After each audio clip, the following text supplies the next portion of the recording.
Listen, listen, listen. Welcome to Monday Night Toy Ramblings, where I will ramble on for, no more than 3 hours today because, well, I have training for 5 straight days from 8 to 5, and I'm absolutely exhausted. So I'm gonna try and make this a short show, but I don't know if I'm gonna make it. I would like to make this be done by 11, but God knows how I am. I doubt that will happen. But if I'm able to get done by 11, considering there is no topic, we're just going to be talking about what was shown off at San Diego Comic-Con and basically more Joe, Marvel, some Star Wars, maybe a little fresh monkey fiction, stuff like that. So anyway, hope you guys all had a wonderful weekend. Thank you guys for joining. Hope Monday kicked off well. Again, I sat there for a full 8 hours of training today, and I got 4 more days of it, and it is absolutely exhausting and boring. And I hate getting trained on something completely new and learning a whole new set of manuals, the whole new operating system, a new manufacturer, not just a model. So it's not a lot of fun. But anyway, I'll get through it. And then once I'm through this week, then everything becomes good again, I guess. Anyway, weekend was kind of busy. I don't know if you guys noticed. I may or may not have put out like 84 videos in reviews from since last Monday, and I still have one more. It is completely derailed the classic reviews. So if anyone was expecting the classic reviews to come out this weekend, they did not. I pushed them back, so they won't even come out till Wednesday. And I haven't even done the ones for this week. So hopefully I can get those done, and I'm just gonna push them probably 5 days in a row if possible, and then bank a few more, which was the whole plan, but everything kind of got derailed. So anyway, this weekend, again, we went live, or I went live with somebody on Friday. Saturday, we went and saw the Fantastic Four. I won't spoil anything, okay? I don't know what others think of it. I thought it was really good. Do I think it's great? No. Do I think it was good? I think it was actually really, really good, and I like what they did. This is not a spoiler, but it takes place on a different world. It doesn't take place on 616. So they're able to tinker with it and do some other things, so you're not going, hey, why the hell weren't these people helping out during the invasion of New York? I did some more lives later on that day, did some videos, and then Sunday was literally from pretty much I woke up and was doing reviews, putting the show together, doing all kinds of stuff like that. So it was really a lot of work all this weekend. So, but it was a lot of fun to get some stuff out there. So, anyway, let's quickly stop and say hi to the chat, because right now there's 52 people watching. So please hit that like button, hit that subscribe button if you haven't yet. Now, I don't know why you're watching this if you haven't hit the subscribe button yet. So let's go all the way up to the top, and I don't have anyone starred, so I may repeat, I may miss. I try not to miss anyone. I may go long. Anyway, first in here we have Same Time Toys. Shane saying, let's go. We got Michael. We got Sabir Note jumping in here saying, Shane, Mike, good evening. Good evening, all those inbound, and good evening, Lawrence, at my gym. So I'll be back in the chat after that. We have Menhoza in here, U.S. Combat Dojo, Johnny Reno. We have Steve Martin, who is becoming one of my favorite people in all the comments between this and Circle of Jerks. Just watch what this guy says. He may be funnier than actual Steve Martin. Cobra 8877, GI Bro, who has the best guns in the community, MTC. We have Gun Bunny Customs, SCS Dog, David R. Roll Keeper is here. We have 3-star draw saying, what's up, punk mods and y'all? We got Ronnie Trick Shot joining us, Cal Shave, Action Figs. There's one of my moderators. We have Nolan, which now makes us Toy Tube official. Whew. All right. Capitan, Verge of a 10. In Punk, we trust. I will try not to fail you. Promise nothing, though. Matthew Matson, who is my other moderator, jumping in here. And for some odd reason, either I missed him earlier or he forgot to do it. So you know what? I'm going to do it anyway. Because we know he'll do it soon. Hi, it's me has joined us. We have Richard Burns, Joe Fan 84, another person that I met at Joe Fest twice. Because the first time wasn't really Joe Fan, it was someone else. We got Ted Knight in the house. MCR is here. Let's see here. Anyone else? Anyone else? A lot of talking between you guys. We have Tony's Fig saying this motherfucker just put out like 100 videos in 2 days and shit. And none of them was from my hotel room. Krusty Old Crow in the house. Happy freaking Monday, everyone. It's day one of another punk week. Ugh. Kind of yesterday kind of kicked off punk week, I guess you could say, with all the reviews that I've been pushing out. 3-star draw saying Fantastic Four was pretty dang good. I agree, man. And again, I'm not going to give any spoilers, but I will say if you like the Marvel, the MCU, if you like the Fantastic Four, the one thing I'll say is, to me, and I can't say for everyone else, I didn't see Pedro Pascal. He was just Mr. Fantastic, all right? A lot of times these actors, they're just themselves every time you see them. And I didn't get that. I wasn't sitting there going, oh, my God, it's the Mandalorian or whatever. It was Mr. Fantastic. I thought he did a really good job. So Jay Astro is in the house. We have a Liquid Eye Identity. We have Buff88 saying, yo, Punk, what up? 2 things. Pathona better not be a bitch to get. Also, I read some people getting a second Rattler by mistake. I have not seen that because I haven't got a first Rattler. I mean, I have a Rattler, but I haven't got my Rattler. I haven't checked to see if I've gotten any, the notification yet. So hopefully I'll get that soon because I got to get that one over to my buddy Greg, who gave me his until I get mine. Stephen D is here. Cold Slither is a waste of money. For some it is. For some it isn't, man. If you like the G.I. Joe line and you think Cold Slither is cool, awesome. If you don't want it and you think it's a waste of money, then you don't buy it. It's all that simple. I mean, it really is. Quip is in here right now. We have HK Viper saying, hello. I swear I have not seen you before, or maybe I have and I completely forgot. Matthew will tell me. He'll be like, dude, you're an idiot. He's been in here all the time. Either way, I'm noticing you now.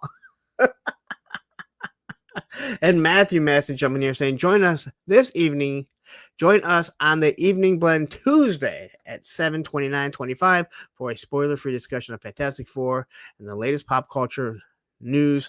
Yes, this is when you drop it, Matthew. Right? My moderator does a show 10 p.m. Eastern tomorrow, okay? So make sure you jump in there, click that little link and hit remind me, but you don't leave right now. You stay here, right? True Star Screamer jumping in here saying, great show with Rowdy Sunday night. Thank you very much. I had a blast with Rowdy, so I'll talk about her in a little bit. G.I. Jetman is joining us. Snow Wolf is in the house. Woo! Stephen D saying, still waiting for my Rattler. I'm still waiting to get my notification, so don't feel like you're the only one, all right? Plastic Skulls is here. Quip saying, my wife will openly say she suffers from MCU fatigue, but she thoroughly enjoyed the Fantastic Four. It didn't feel like a Marvel like a Marvel movie, and I think a lot of that has to do with being outside of the universe. Yes, we know it's going to be part of it, but it was kind of taken out. So I thought it was, again, I enjoyed it. I really did. So out of shelf space. I don't know if you have the Rattler yet, but you may have to change that to even out of even more shelf space. We got Dad jumping in here saying, Punk, do you think the Haslab will unlock everything? I still do. I really do. I think once it hits the 8,000, I think we're going to see the boost, but we're going to see the FOMO in the last few days, in my personal opinion. So I could be completely wrong. I hope it hits it also. Legend Series is joining us. We have Allison Troy saying Rowdy rocks, but never says anything nice about me. What does that say? That says more about Allison than me, I think. Bobby Wool jumping here saying, I like your use of Hulk on the Rattler.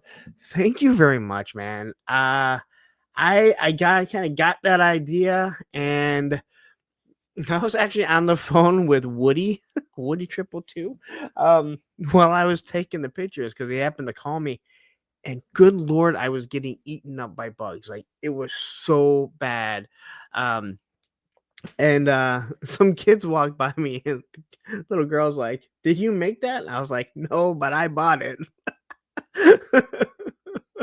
And here is the woman of the hour, Rowdy Riles. I guess right now is the perfect time to say thank you very much.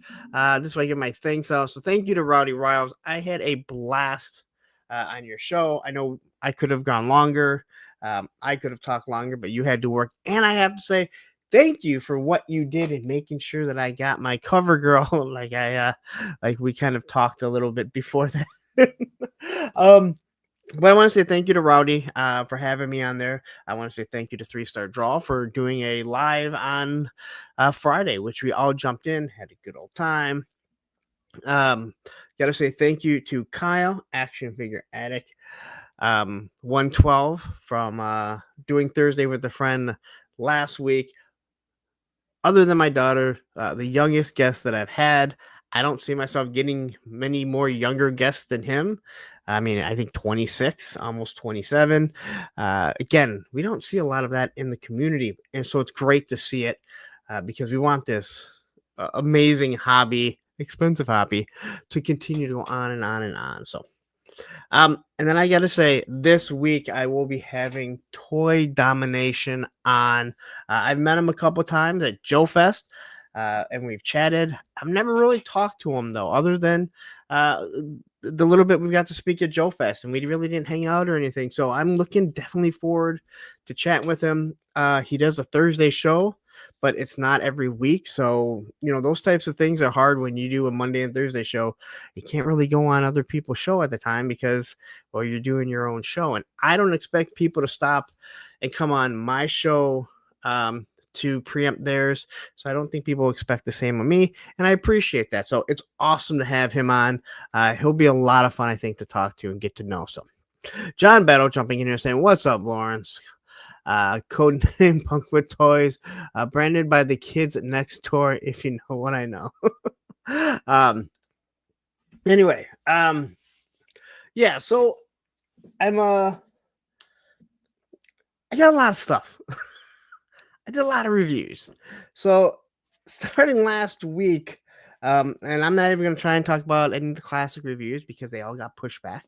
They all kind of became a complete cluster if you want to just in the way. And it's already hard because you don't want to kill your algorithm too much. You don't want to stop YouTube for pushing stuff out. But again, thank you to my buddy Greg. He got the Rattler. Sometimes he gets around to opening stuff. Sometimes he doesn't. He's never in a rush. So he says, "Hey, you know what? Hey, come pick mine up." I say, "You sure? Are you positive?" He's like, "Yes." Picked up his Rattler. That was Thursday. I literally picked up that Rattler. I just happened to be over there during work. I grabbed it. I got home. I had to do the Wild Weasel video first because of how I opened it up so I could do the Rattler. I did the whole Rattler, had it put together, and then I went on with Kyle. I was so exhausted. So I was able to put out the Rattler, Wild Weasel, then Law and Order came in. Great to get that one out. That is a great figure. The Cobra Claw came in. I got the Pilot Baroness. What an amazing looking figure. Retro Cover Girl, Retro Televiper, Madam Mask and Crossbones both came in. And I also have the Rattler Gunner done for tomorrow. So that will go out, I think 10, but at 10 a.m., something like that. So it's just been a whirlwind of review after review. I mean, Sunday was literally almost all day just doing reviews. Woke up, went grocery shopping, got a few things done. Again, I love doing it. I enjoy it. But man, it is work. If people try and tell you it's not work, it is a lot of work. So we have Talib jumping in here saying, hey guys, check in and say what's up, and we'll catch the replay. Great to have you. And you know what? If you haven't yet, go check out his Thursday with a friend that I did with him. Again, I love having people on that I've never got to talk to before. Again, I love having anyone on, to be honest. The fact that anyone wants to come on with me is awesome. When you get to talk with people you've never talked to before, there's so much to learn about them and just to have a conversation with. So I absolutely love that. He did a wonderful job. He does a wonderful job on his YouTube, on his live stream. So please check him out if you haven't yet. All right. So that's kind of like what I got. All right. So all that stuff, I missed out on Cold Slither, and I am gonna be getting one. I just bought one off. Someone hooked me up. We'll just say. So this is why you make friends in the community, right? You make friends in the community so you can reach out if you miss something. Hopefully they can hook you up, and maybe you have something that they can hook you up with stuff, right? Or you can hook them up, right? That's why you make friends in the community. You don't use them. You don't every single time, like, hey, expect somebody to get stuff for you. We've been talking a lot about this, but the fact is you can't, you make those relationships and you hope that they can help you out when you're in need, because I'm going to need it again. And I'll tell you about that in a second. So, I should be getting Cold Slither. Dragon Man just got charged, so I'm assuming they're going to be shipping out Dragon Man soon. Not really sure what I'm going to be doing with that one. We got Wolverine jumping in here. Wolverine Ortiz saying hello all. All right. So the debacle of Cold Slither. So I know this made a lot of people mad, and once again, I didn't get it. So hold on. Anyway, I missed out on it. Had it in my cart, didn't get it. So there's going to be more of them on 8/1. They talked about it. So what they did was they had it sounds like they had a shipment of them. They had them sitting there, and if you were able to get one, you were able to get one. Doesn't mean you won't be able to get them going forward. I personally thought they were going to have more when they said they were putting out a whole week, right? They had a whole week window for Pulse Premium members. I think people losing their shit over it. I mean, this is part of the toy community, and it's collecting. You don't get everything that you want. It's just how it is, right? But they didn't say that you're not going to get them on the pre-order. And again, you can go back to Once a Man Corporate Commander. You can go back to Nemesis Immortal. These things are going to be there, right? So you're going to get them more than likely if you really want it. Personally, I want it a little bit more. I'm willing to work with somebody to get it. So, that's on me, right? But for it to be sold out in about 30 seconds is kind of ridiculous. All right. Now I'm not going to lose my shit. I'm not going to be one of those people.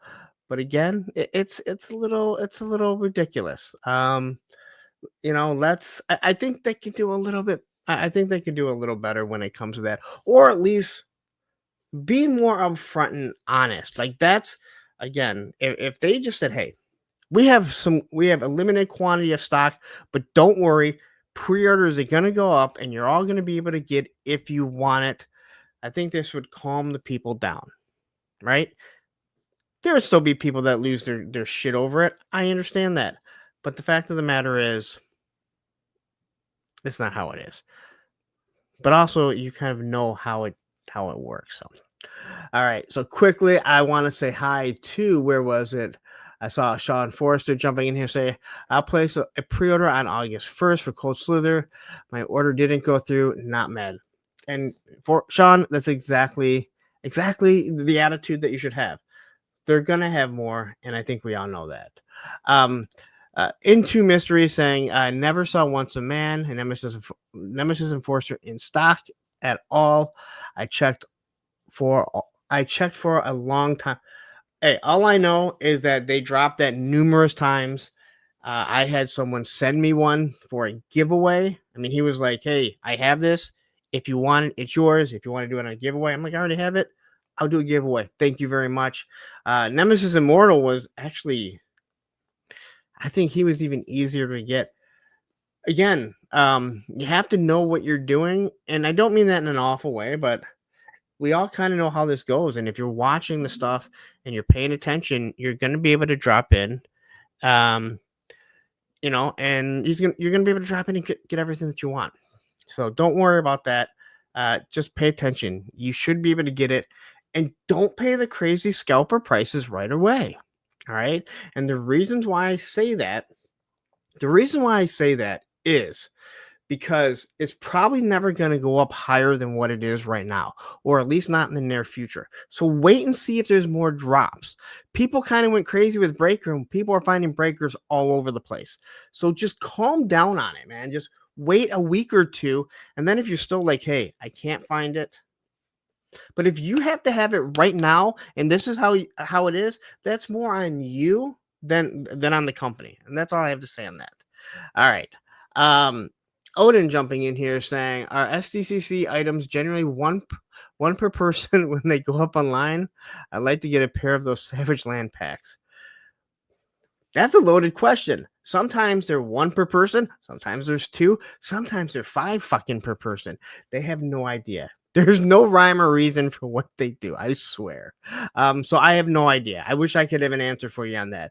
Buff88 jumping in here saying, feel those Grim Vikers will go cool with Darklon. Also, the Ghost Vipers are nice. Yeah, we'll be talking about that at the end of the show for sure. Again, if you drop the Ghost Viper and there was no story to it, I'd be like, looks kind of cool, but kind of stupid, but it goes with Crystal Ball so perfectly. So I want to quickly mention, I got Law and Order, and I got it from Amazon, and then I went and I got Law and Order. I went and so I went to cancel it from Pulse.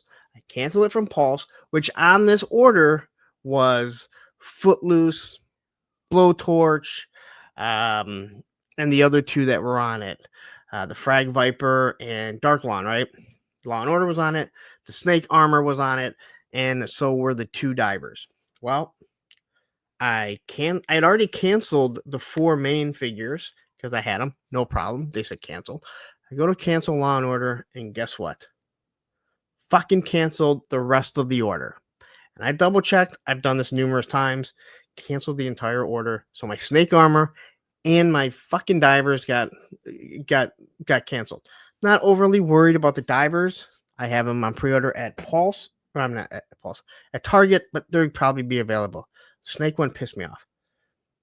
This was Saturday. I called today. Waited on hold for 40 minutes. All right. 6-minute wait time. 40 minutes. Finally talked to some guy named Matthew. His name is not fucking Matthew. Just stop lying to me, okay? Your fucking name's not Matthew. You live in a different country. I don't give a shit, but your name's not goddamn Matthew. That's all that I know. And they say, well, sorry, there's nothing we can do. Once the order's canceled, the order's canceled. I said, but I didn't cancel it. And I canceled one. Well, I'll look and see. Sorry, there's nothing we can do. Check back. Maybe stock goes back up. Didn't lose it on the guy, right? Because guess what? It's not his fault. All right, it's not. But it sucks that their system does something like this. And if I cancel the order, it means that there's one that's available. So your system should update, but we also understand how that type of stuff works. Unfortunately, it did not. But within doing so, I made this comment on the claw, and I made a comment at the end about it, right? That, hey, you know what? I kind of got screwed out of this. Didn't lose my shit, but I'm a little pissed off. I'm not. It's more annoying. Okay, I've already talked to a few people. that are saying, hey, you know what? I have an extra one. I'll take care of you. Thank you very much. I appreciate it, right? So, no big deal. I mentioned it. Quickly, I want to say hi to who's in here. We got Nojin jumping in here, and also Alex Martinez saying hello, Mr. Punk, and chat. All right. So, someone leaves a comment.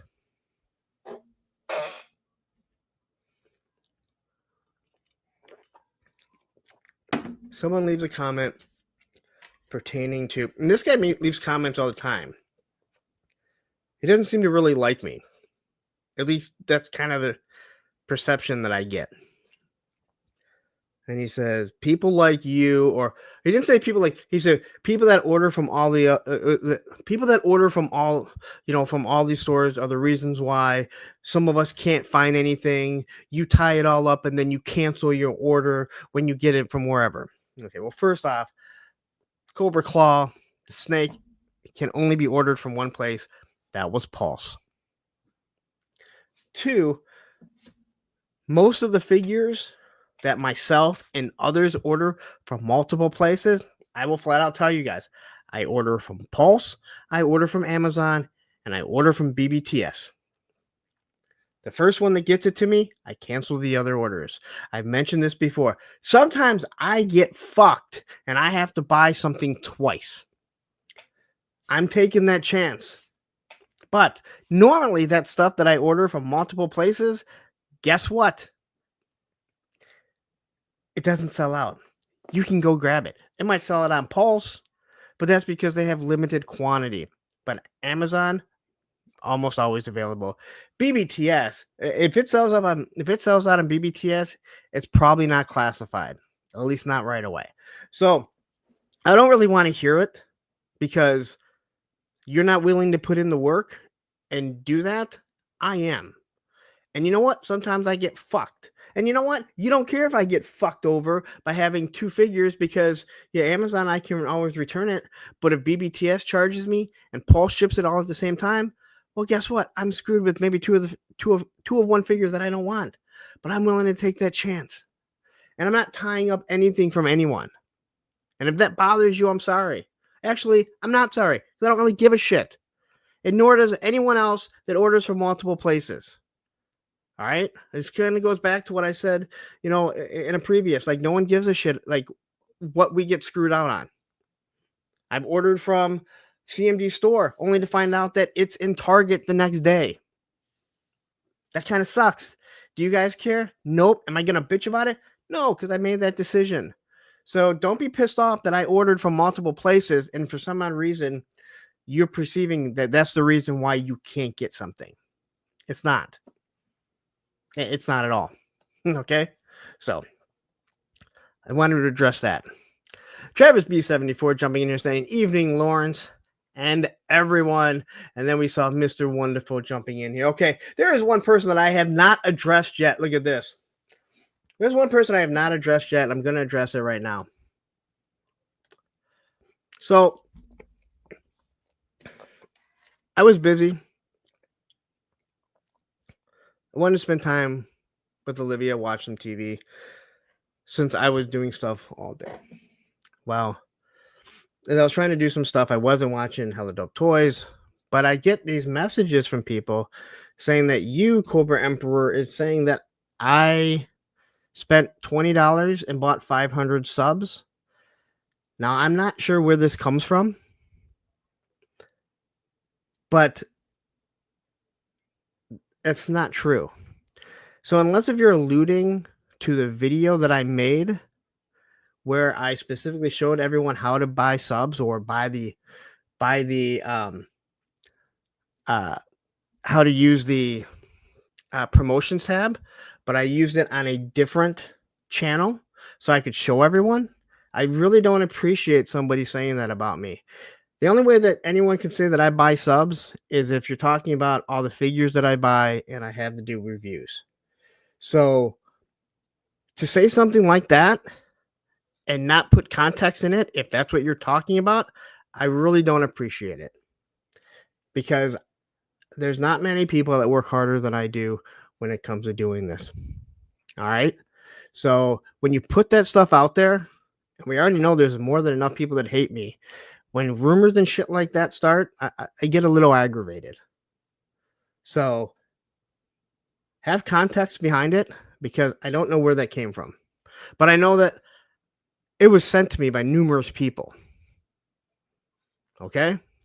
Frank Dumania jumping in here. We have G.I. Jetman saying, Lawrence, I watched your Rattler review today. It was phenomenal, and you did a really great job. You're one of the best reviewers in the community. My reviews I do on my channel aren't half as good. Well, let me just say this. It takes time. It's taken a long time to get to where I am. Just keep at it, and people will learn. You'll find people that enjoy your style. So if people enjoy your style, that's all that matters. I thought the Rattler was awful, but thank you very much. It was so hard to review, and especially in the way that I do it. So he's jumping in saying, you made a video on it. You're correct, but context is key, right?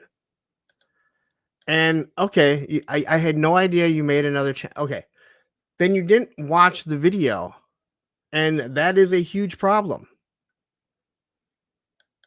Because if you watch the video, I specifically show you. I don't say, hey, I did this and it's on another channel. I show you exactly what channel I did it on, how I did it, and everything that goes along with it. And for someone who fucking screams and bitches about all these people that use that subscription button or buy subs other ways, I'd be the dumbest person in the fucking world to do it for this channel and try and hide it. So again, context is key. All right? Context is key when it comes to that. All right. Jason Steele jumping in here saying, howdy, y'all. Steve Martin says, I buy subs. You can't be as good as 6-inch meatball with extra mozzarella. Damn, I'm hungry. Manhosa says, Pug, we all know you're too cheap to buy subs. Again, all I'm saying is if you are referencing that, then you should reference it on what it actually was. Cobra, listen, I talk to Ted all the time. He knows exactly. He doesn't want to do it that way. All right. And in all honesty, I've told him before, like the promotions tab, it is meant for things that they do.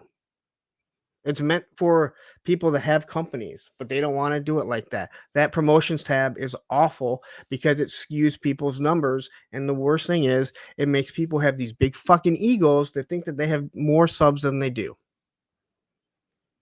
But when I'm getting messages from multiple people that this is being said, then that's where the rumors start. And again, watching the video would have explained everything, and context is everything. And if I don't address things, well, then I'm just one of those people that sit behind a fucking monitor and act fucking tough. I'm going to fucking tell you. I don't talk about how I won't ask softball questions, then do fucking interviews with people and throw every goddamn fucking softball question. Don't ask goddamn fucking hard question. So, Skunkworks Studios jumping in here saying, yo. So,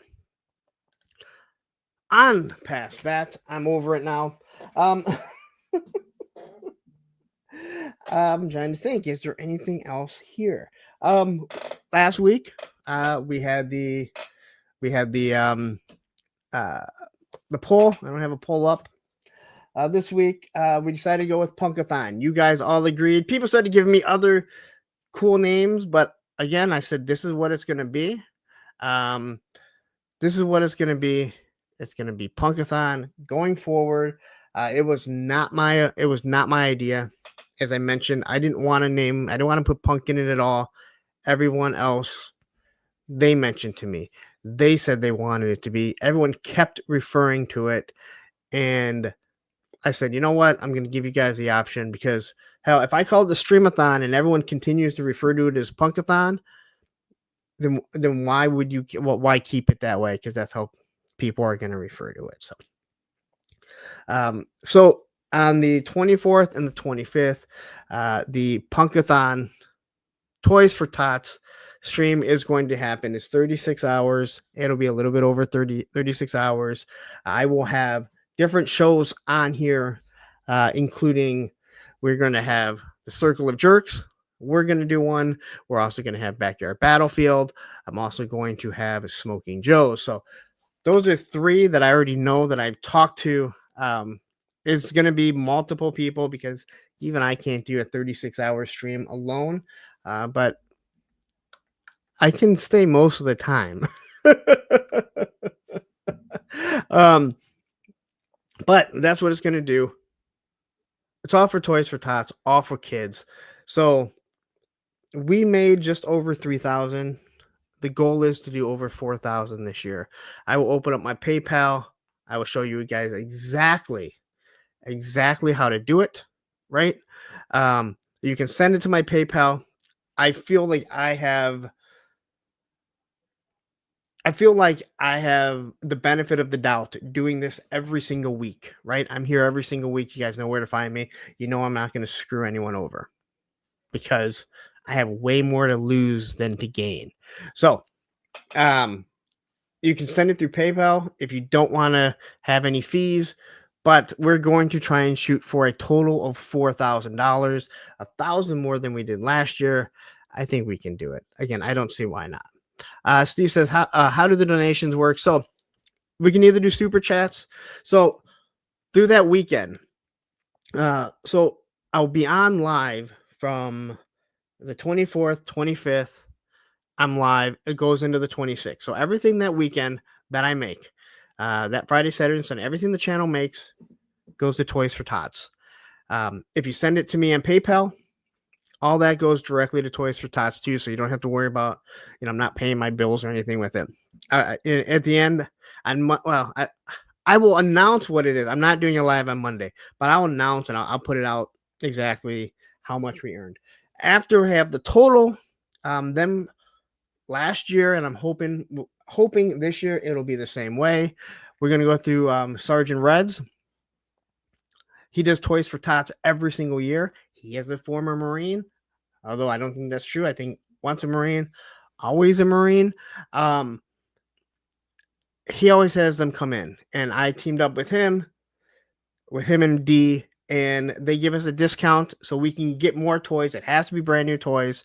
So that's how we do it. And again, that's the receipt from last year. $3,027 in toys. Again, not just boys' toys, but girls' toys, because girls need it too, right? The fact of the matter is, I've never been without. My kids have never been without. We've been lucky. So, if me sitting here for 36 hours, helping promote other channels, other people that have supported me, that's easy, right? That's just a little thing that I can do to help kids in need. Well, you know what? I'm all for it, man. But it is one of those things I have to say right now. You have to mentally start getting ready now. So this is when I'm starting to get ready, letting everyone know. So start saving up a little bit of extra money if you're willing to. It's obviously for the children, the Detroit area, because that's where I live. So if you're able to donate, and again, I don't expect people to donate $100, $200, $300, but $5, man. Seriously, I have over 7,000 subs. So if everyone donates $1, and I know they're not all active subs, but if everybody donates $1, there's $7,000, give or take. YouTube taking their cut. That's why I opened up the PayPal. So that's what we're going to be doing. That's when it is. But anyway, what month? It is October. So I have to do it in October 24th and 25th. So October 25th at 6 p.m. is when Smoking Joe's will be on. I've already talked to Woody about it, so make sure you're not working that day. But that's how we're going to do it. And because of when I get paid, everything has to be done by, everything has to be paid for or turned in by November. So when YouTube pays out on everything, it works out that I can do it. Or as at 3-Star says, multiple 277s work wonderfully. And it really does, okay? And again, normally what we saw last year was a huge bump right in the beginning, and that's awesome. But you want it flowing throughout the course of 36 hours, so people don't think, hey, everyone's already donated, or people getting a lull of not wanting to donate. Remember, this is the only time that I'm going to beg for super chats. I don't beg for super chats because I want to go to Joe Fest. I'm not begging for them because I want to go to, assembly required, or hey, I need to get my snowcat, right? No, like I pay my own money for that because I should. But for kids and for, again, kids that need a good Christmas, yeah, I'll fucking beg for it, man. And hopefully, hopefully we can do something better than we did last year. And I'm very proud of what we did last year. But I think we can do better, right? I think we can do better. Mr. Wonderful says you should beg to come see me, Punk. I miss being taller than someone. Well, you could go to Joe Fest. No one stopped you from going to Joe Fest. You could go to Assembly Required. No one's going to stop you from going to Assembly Required. So just remember, those things are available. All right. Okay. And then the Haslab,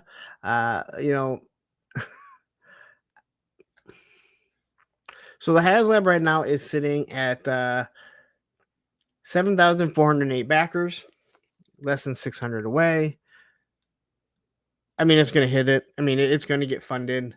But I thought, God, I swear to God, you would think that Hasbro would have learned their lesson to not have multiple Haslabs going at the same time. But I guess they didn't. And I think dropping a Star Wars Haslab at the same time of G.I. Joe is stupid because there is a huge crossover. And looking at what this Haslab is doing for Star Wars isn't that great right now. I'm not saying that it's bad or that it's not going to fund, but there is a huge crossover. So I'm not sure why the hell you do this. Push back the G.I. Joe Haslab if that's what you need to do.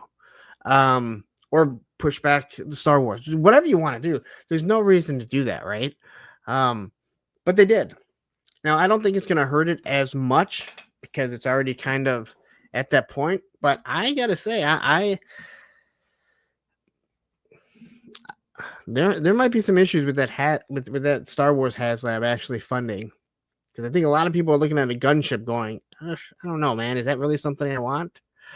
We got Wreckship 85 jumping in here saying, ahoy, Punk and chat.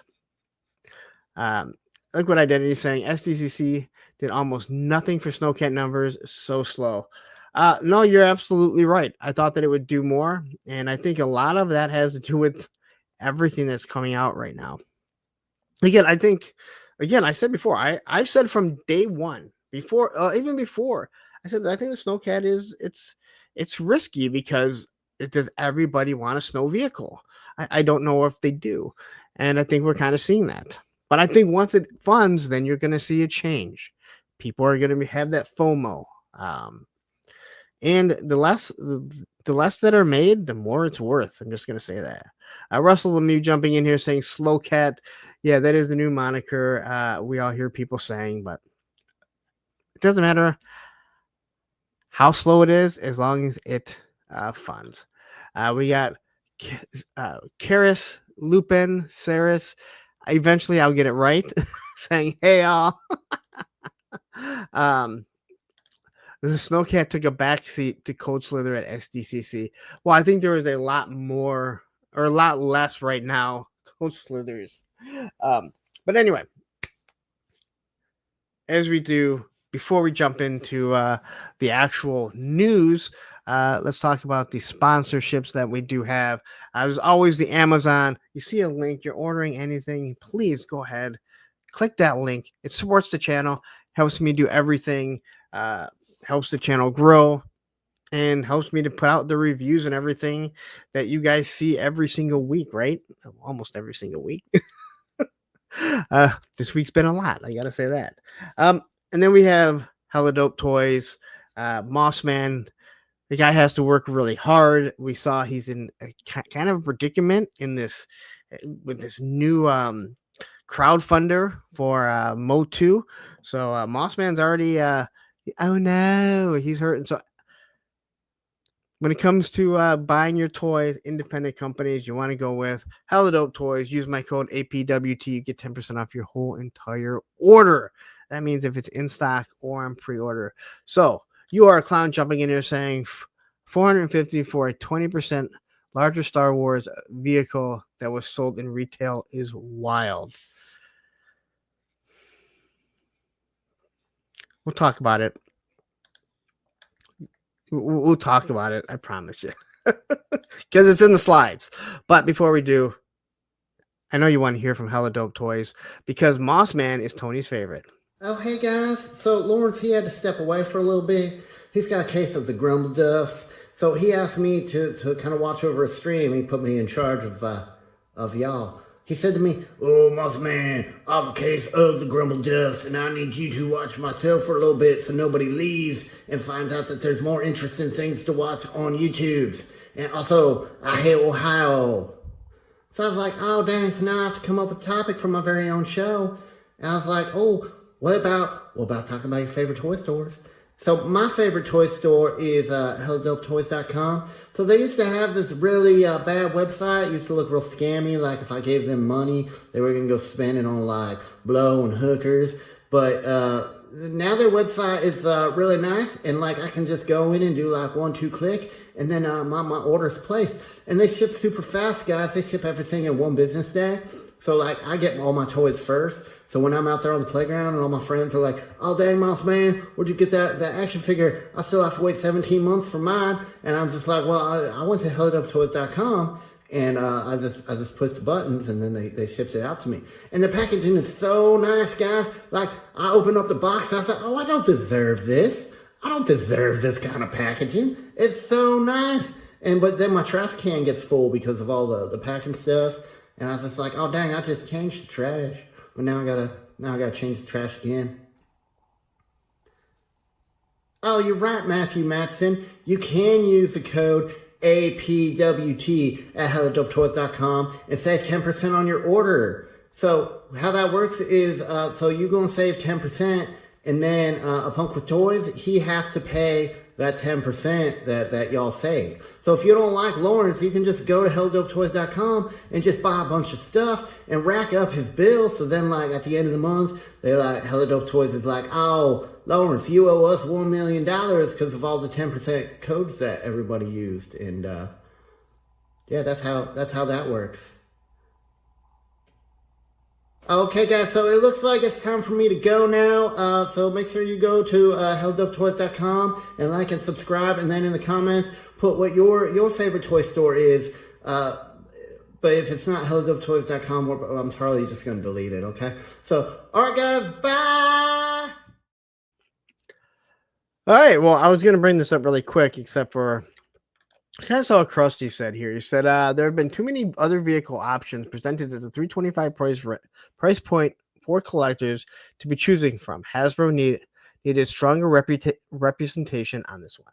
Well, the only thing I can say to this is that it's not on Hasbro to decide.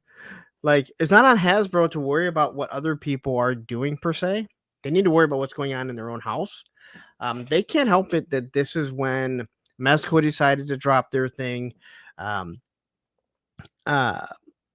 Gridiron is dropping one thing after another, which is more expensive. The Phalanx or whatever that thing is, their Swamp Hound.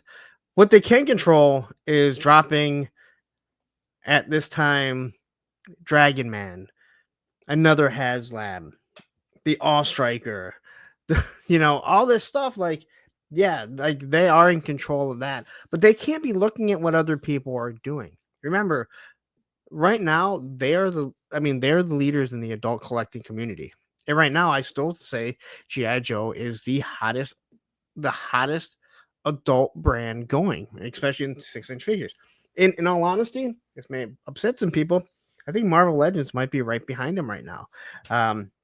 They're not doing vehicles, but again, they say that they did focus groups. We've heard people say that they were in the focus group and this is not what anyone wanted. The only thing I have to say to that is I don't know who you are. You know what I mean? Like, I don't know if you're lying. You might be, you may not be. So we got Todd C jumping in here saying, I plan to spoil it tomorrow, Matt. I think he's talking about something else. And you are a clown. 57 says Hasbro can't control what other companies do, but they do have to be competitive with pricing and what they offer because of what the other companies are doing. And I think they are. Again, I have no problem. Again, people are really mad about the Haslab being $325. And again, I don't see why that's a problem. Only because of everything that you get with it. And if you have any other Haslabs, you understand what is put into it, and the price only goes up. Like, they don't lose their value. And get that Rattler in hand and tell me that it's not worth what they gave you. Get the Hiss and tell me it's not worth what you paid. My personal opinion. I mean, I can't tell you. So, Krusty O'Crow says, I respectfully disagree, Punk. $1 billion company needs to be statistically aware of its competition that can compromise project success. They needed to be more aware. Can I ask, what are they supposed to be aware of? And in all honesty, go look at G.I. Joe. I will say this again. God, I'm going to bang my head against the wall. And Tony finally said, oh my God, I finally see what Punk's been saying. Most G.I. Joe collectors are just that, G.I. Joe collectors. You know how I know? The ones whining and crying that there's no tank, that they make Steeler without a tank. If you want a tank, you get a tank. But if you want to say, whoa, wait a minute, that's not going to be the Mauler or the Mobat. Well, guess what? The Mauler or the Mobat wouldn't look like what you thought it did back in the 80s. So what is your gripe on that? The gripe is, you collect G.I. Joe. So you don't care what fucking Mezco does. You don't care what Gridiron does. That's the majority of the G.I. Joe fans. And I don't think anyone can change my mind on that because I watch the community. Half those people in the community don't know what BBTS is. So it tells me, hey, they probably don't fucking know any of these other independent toy companies, nor would they buy from them. We are the small minority of the people buying it. There's a reason why so many people watch Viper Island, because they don't fucking know any better, because they don't collect anything else, right? So they're fucking going and listening to what he said, thinking, hey, this guy has all the information. Yeah, he has all the information because he gets it from the people that are actually in the community, fucking, doing their job. That's my point. Now, that's not saying that the Snowcat was the right move for them. I mean, as of right now, it looks like it probably isn't. So, but there, that's all I have to say on that. Kelshave says Ramen didn't even sell enough tanks to hit the blast effect goals. It only has sold a couple thousand units so far. That's another thing that people don't really understand. And again, I said this before. How many tanks are really being made compared to, how many tanks are being made compared to Haslabs? It's very small. I look at the Ramen Racer, and again, he can do it because he wants to make. He's working off a smaller profit. Hasbro doesn't. I think we all know that. Okay.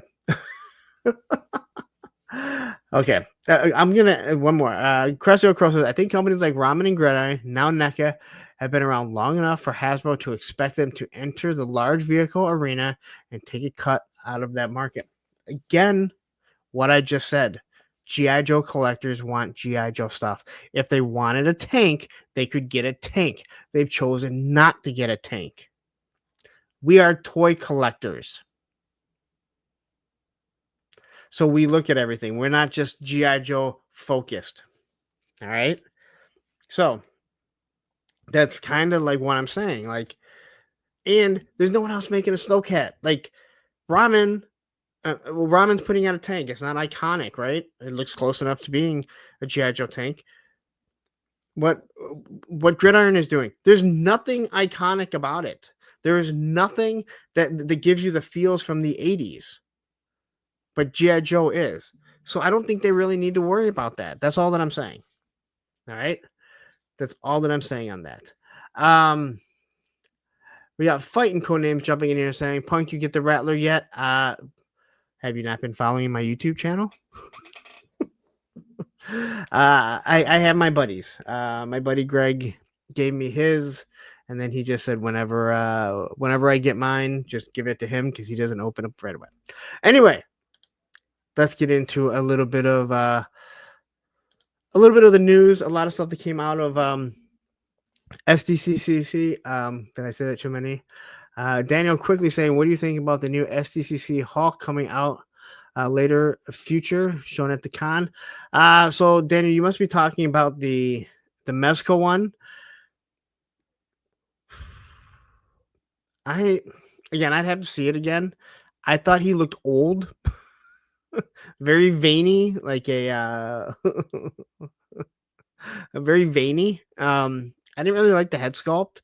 And I can only imagine how much that thing is going to cost, because a regular Mezco, it runs, anywhere from 90 to 120. I'm guessing that thing's going to be closer to $200. Matthew, Ed, maybe you guys can kind of chime in on what you guys might think it's going to cost. It's going to be nice, and I think the detail in it's really good. Did they say it was 200, Daniel? I don't know if they said it was going to be 200 or not. So, but yeah, I'm thinking 200. And quickly, Karis jumping in and saying, apologies to those who want the Snowcat, but I hope it fails. So Haslab, Scam Lab, Lerna to give better offer. Dude, okay, so I think this is an awful comment. To say that they give better, they give better offerings, they've just done the Hiss, the Dragonfly, and the Rattler. So if they have one that you think isn't that great, okay, but you can't say that they haven't done good offerings. You can't say that they haven't done great offerings. I think that's where the logic fails. My personal opinion. And it's not going to fail. I mean, it's 600 away. It's going to hit. Is it going to hit all the tiers? Maybe not. I think it eventually will. Anyway, let's get to MOTU here. So we have a Spike Whore. I think his name's Spike Whore. He might not be.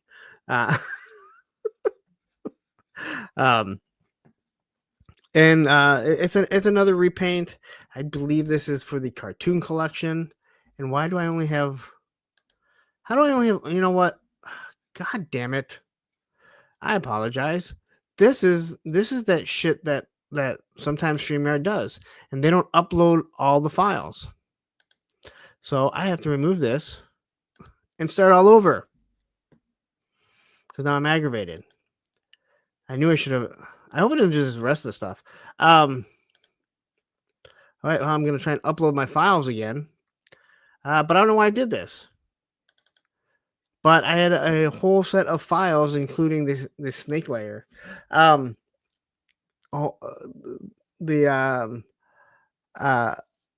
snake layer and everything. So, and it took quite some time to process too. So, but you know what? We'll go to McFarlane really quick since we have this.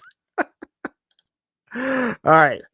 So McFarlane, not very much, man. He's got his super friends. So here she is. What's her name? Katra. I can't think of her name. What's her name, Tony? You know what it is. But yeah, let's see here. All right, MOTU came up now. Chitara, that's right, or Cheetah. Sorry, Chitara is. Sometimes you just have a major blank. It's not going to go well for me in class tomorrow. So anyway, this is a Super Friends line. If I was going to buy one of the McFarlane lines right now, that's that's DC, it would definitely be this. This looks like straight out of the Super Friends. Again, we've talked so many times about the wonderful things that this guy does. I do want to say, if you have not watched the video or the interview with McFarlane on carbon scoring, I would say go watch it. It is a really good interview. And whether or not you like McFarlane or not, some of the things that he talks about explains why he has so many figures in stores, why he's able to do what he does. He's very candid about everything, and you don't have to like the guy to listen to what he has to say, and know that it's awesome. If you want to hear a really bad interview, you should go and check out that recent interview with Brian Flynn from, I think, Needles and something. That was an awful interview, and I'm sorry. I've met the guy. He seems like a nice guy, but that was the biggest softball interview that I've ever seen in my entire life. And again, I don't expect you to ever ambush anyone, but Brian Flynn, you're no longer CEO of the company you started, and it wasn't because you stepped down on purpose. I just can't believe that. Those other people wanted someone else there, but Carbon Scoring did a wonderful, wonderful interview, and not Brian Flynn. That guy's never open and honest about anything. McFarlane was very open about everything. Clint Jorgensen jumping in there saying, "Has McFarlane and Brian ever been in the same room?" I don't know. I'd assume yes. So here's Superman. Superman does not look good. I'm not a fan of the Superman, but if you are, go out and buy him. Look at them giant pins. Look at them giant pins. You think he'll ever get rid of pins? And a double jointed figure. Oh, this isn't even a double jointed figure. There's this guy, Toy Man, I believe, right? Maybe it's Toy Maker. I don't know. He has a Superman toy though. That's actually pretty cool. I want him just so my GI Joes can have a Superman action figure to play around with. I worry. I worry so much. Like there's gonna be no McFarlane news. That's all that there really was. I think they dropped a little bit more, but it was after I did my slides. So that's it. But we're gonna go back to MOTU. All right. So we got Spike-Core here. Again,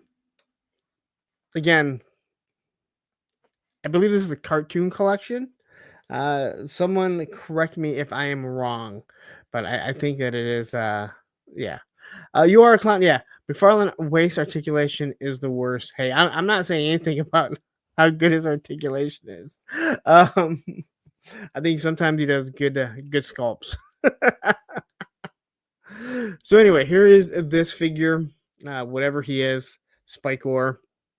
He's got a spiky hand and a club and a spiky tail. This is just a mirror image of it, isn't it? Oh no, I guess they did change some things. So, but this is what I really want to get to: Snake Lair. Now, I did catch a little bit of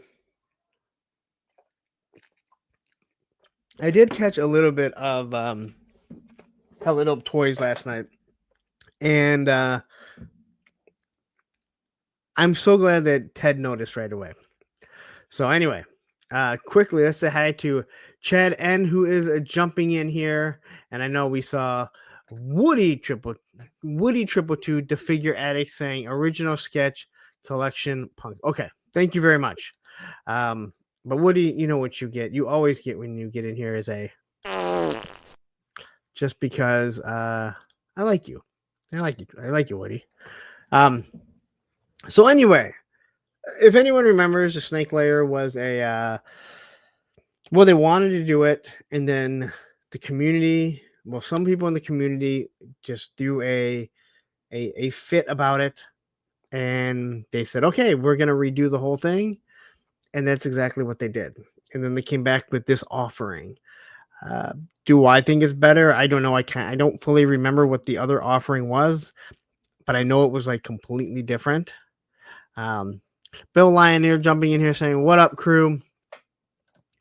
So I think this looks good. You got the snakes on it. You got the big snake head up here. Some chains.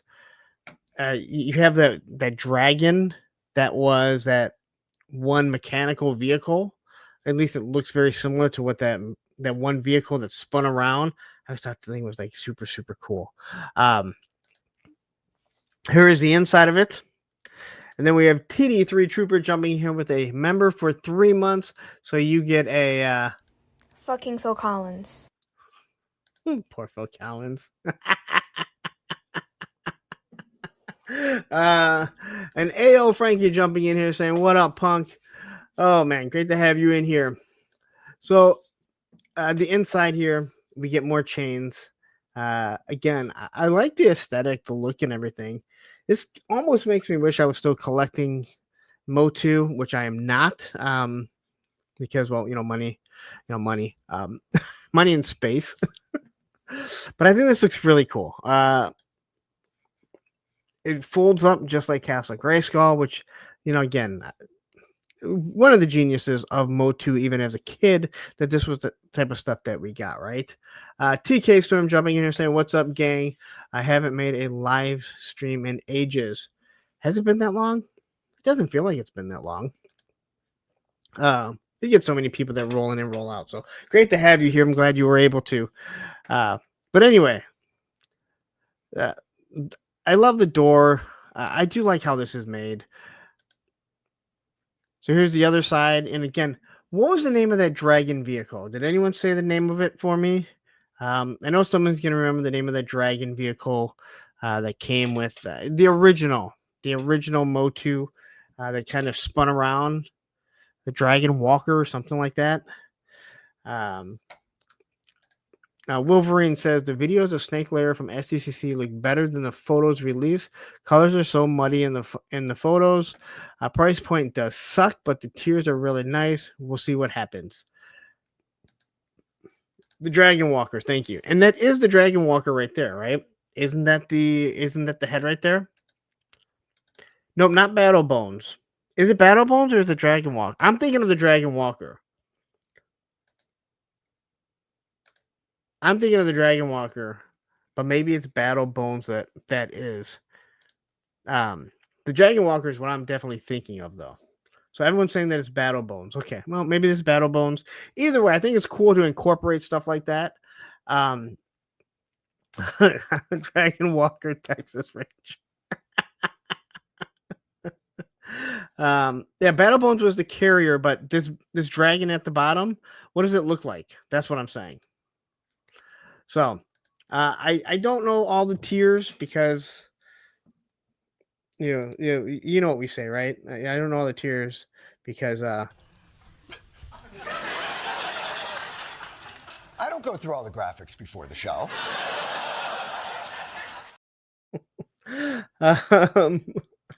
The Battle Bone skull is on the bottom. Okay, I was thinking the Dragon Walker. That's what I was thinking, but Battle Bones, yeah, okay. Chad Farr jumping in and saying, "I haven't been able to score any snow, folks, so I'm missing the Haslab. I did it already, though." Well, they're gonna do a retro. There's gonna be a retro snow job, and Iceberg is coming, and you should still be able to get the snow serpent. I'm not gonna say anything about the Arctic bat though. Chad Farr jumping in here saying, oh no, you already said. I was already here. I meant to highlight Derek Hoover. Saying, hey, Punk. All right. So here is a female Bones figure. I believe she's one of the tiers. And I gotta say, they've done like MOTU's gone really hard in with all these different like snake tails and stuff. So I like what they do with this, where they made it so you can pop it right off. It can work on the males, the females. I really like the one that I had before I sold it off. But yeah, I like the idea. And this is a different snake tail than I know what I had. And then here's another one of the Snake Men. This is I think King Tut Snake Man. I don't know. I have no idea. I have no idea. But I've mentioned this before, and I'll continue to mention it. I think for a price point of what the Origins line is, I think they're doing such a wonderful job with the face sculpts. They get a lot out of very limited articulation, a very inexpensive buck that they can make. So I'm really happy with what they do. Mojo Jojo Snake Man. Snake King Tut Snake Man. I mean, that's what it fucking looks like, right?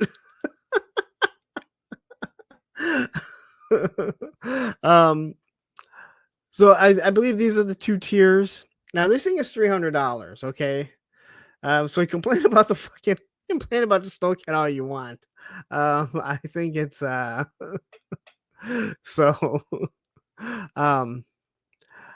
and Derek says he is Mojo Jojo. Okay, well, I don't know. Okay, so I'm honestly gonna like I was literally like when I was doing this, I was just scrolling through, and this thing has never meant more than right now. I don't go through all the graphics before the show. I honestly don't remember I don't even remember seeing this. Like I don't remember seeing this at all. So there's a two-headed snake horse, I guess is what you would call it. But yeah, it's it's like a two-headed snake horse. So there you go. There she is riding it. I think it's actually pretty cool. That is pretty cool. This is something that, I mean, if you want to go deep into like the Cobra Law and you want something like this could work with Cobra Law awesomely. Because, you know, you have put a Tiger Force Rakondo and Tiger Force Outback on Battle Cats. They look really awesome. They look really awesome. Steve Martin says it's a snores. Viper Scout says better than a bag of bones. That is very true. All right, so here's Cobra Khan, and one of the figures I actually kept. I still don't know why I got rid of my original Cobra Khan. I think he might have been moldy on the inside. All right, so this is what I noticed when I was scrolling through this, and I'm so glad that Ted from Haslab Toys noticed. And it looks like the only person that is caught. Oh no, I'm caught. Oh no, these chains. Mossman can't break these chains. How will I ever get away? That was my first thought. I saw this and I said, motherfucker, you can't fucking hold Mossman. Although I had to do a double check because it's so weird seeing Mossman with like his overlays and everything. And here comes Tony. Yay, Mossman's sorry ass in chains. Oh, Derek Hoover saying, okay, Lauren, so that Chimera horse is new to Origins. I'm a big MOTU Origins guy, but I may only get this for that animal tier if it hits. Hey, listen. I don't know. I was collecting all the Origins early on, and I had to get out of it. So I'm making fun of it from a place of love. Just so you know that. But I actually think that thing looks awesome. Toy Matrix jumping in here saying, Beastman, like, oh no, oh no. The only hope I have is Tony. Tony's figs, please come help me. Oh no. So then we have the little snake guy coming out. I love the playability. That's the one thing I will absolutely give you. Even my Castle Grayskull up here, even though all it is a fairly remake, when I had the that vine that came out that connected to it, and then I still have Point Dread up on top of it. I really like what they do. Like, they do a lot of good playability, and again, I think that this toy line is really good for kids to play. And then here we have a nice throne. Again, this could work perfectly for Cobra Commander, because you could fit Cobra Commander, or you could be like me and just 3D print one, like like everyone else 3D printed the exact same one. So here's Mossman once again. There is no way whoever did this hasn't seen the Tales of Skeletor and seen seen my commercials and seen the Mossman videos, because Mossman is the only one that's in trouble. He's the only one that seems to be caught. So here he is, caught here, waiting for Tony's figs to come. Oh no, Tony, I got out of the chains, but now I'm stuck in here. Yeah, come help me, Tony. Oh no. Tony saying, Mossman about to get punked. And we got Baldy Fucks review saying, this is the perfect thing to play with any kid in your family, or even random kids on the playground. I might not be doing a show with Baldy much longer. Baldy says shit like that. We might not be doing a show much longer together.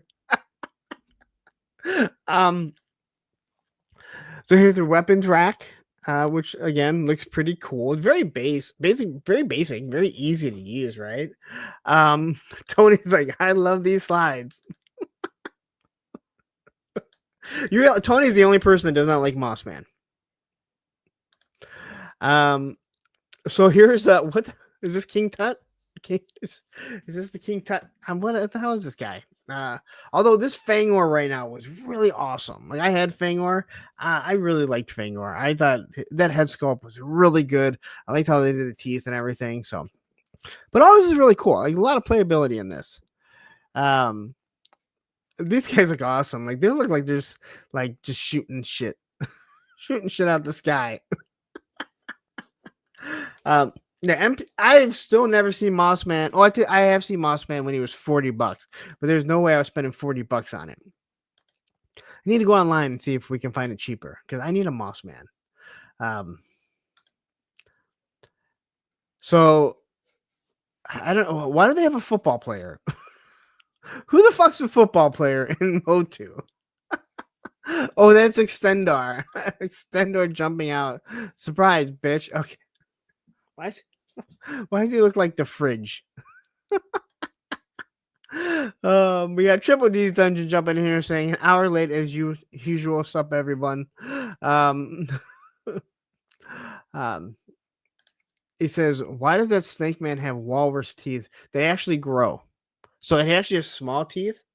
Those are fangs. So you can put a small teeth in, or you can put the big teeth in. It's something some people can't even do. Some YouTubers don't have any teeth to put anything in. So, okay, here he is again, Mossman. Oh no, there's snakes all over me. Oh no, Tony, come help me, Tony. I know Tony's figs. He really does love me, and he'll come get me. Tony, help me. I had to put this in and I'm so glad. It's the one, when I do turn on Hella Dope Toys, this is what I catch. And Ted is like, man, we got to talk about this. Derek Hoover, Jesus, just giving it to Mossman. And so Ted made a joke, and he was like, There is no way that they have not seen this. This is like a personal attack on us because there are hundreds of MOTU figures, but they only had Mossman and all the compromising positions. So anyway, there you go. That is pretty much the snake layer right there. I think you need a Mossman just so he can be trapped in everything. Here is everything. There's Mossman once again. He's trapped in chains and snakes there. Like poor Mossman. Like Tony, how can you not feel bad for Mossman right now? It's like a poor guy. Like all these figures, like there's so many characters, and they're like, there's that one guy that does that Mossman. Have you seen it? And then there's that other live YouTuber. He gets angry all the time, especially when he's on steroids. We just gotta fucking put this shit in. All right? Nah, dude, we have a whole bunch of figures. No, Mossman's the only one. A matter of fact, when they trapped his head in his arms, it looks like they had to have taken. They had to take stuff off of him. So they were really working hard to make sure that they only use Mossman. So anyway. So there you go. If you want a snake layer, it's a Kickstarter 300. And again, I have not looked at anything about it. So it is 28 inches wide, 29 inches tall.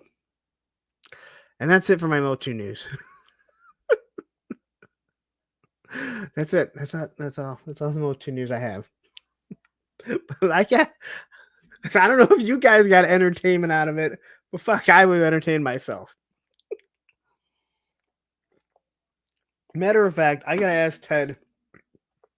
We gotta do a Mossman hour, I think. Maybe ask Ted to do a Mossman hour for the Punkathon Toys for Tots, right? Like, come on, man. Whew. All right. Let's get into a little bit of Star Wars news. But first, I'm going to play, since we're talking about the Toys for Tots. Oh, you know what? I got something else. Because we lost this man. We lost this man last week.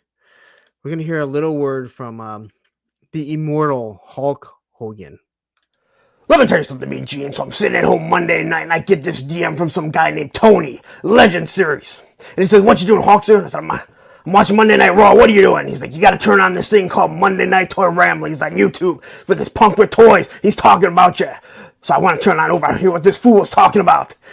And I turn it on and all I hear him say is that he was at WrestleMania 3 with 93,173 of his best friends. And he was there when he watched me pick up that big, mean, ugly giant. And when I slammed into the ground, he said he felt the Silver Dome shake all of Pontiac, Michigan. It shook. And then that's when I realized that this guy, him and all his punkamaniacs that are running wild every Monday night, that it is the best thing going in Michigan that's ever happened. Maybe the best thing ever on Monday night. So, if you're sitting here right now and you're not paying attention, a punk with toys, Monday Night Toy Ramblings, this guy will talk about everything. And it doesn't matter what you do. You can buy your subs. You can hit him with fake copyright strikes. He's coming after you if you get on his bad side. So what you're gonna do when Hulkamania, when Punkamania, when they all run wild on you?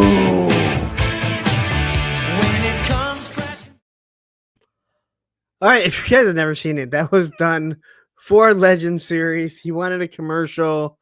I forget what he was doing. He was doing some sort of event, but he was doing something, and he asked for all kinds of people to do a commercial, and that's what I gave him. And I just, as I was scrolling through it, I had to blow my nose, and you don't want to do that. So yeah, that was it. I saw that sitting there. I'm like, you know what? I think that fits perfect in here. So quickly, we have Who's Your Daddy jumping in here saying He-Man is the one taking the pictures. We have Allison Zarathos. Secret Dungeon. I don't know how secret it is. Tripwire 788. Man, we had a whole bunch of people coming in. We got art by Ackerman, which, you know what? He gets a personal, I'm kind of a big deal. Stu for lunch jumping in here. We got Mad Rick. Man, we had a whole bunch of people jump in here. All because of the Hulk Hogan commercial. 610 Yo Joe Daddy. There, are you happy, Baldy? I said his name. Anyway, Star Wars. They showed off a lot of stuff. Hopefully, I have all the slides. Hopefully, all the slides transferred. So we got this 2-pack of Anakin and one of the clone troopers, Rex. I had to get rid of a bunch of slides because this thing was way too big. So anyway, these look pretty cool.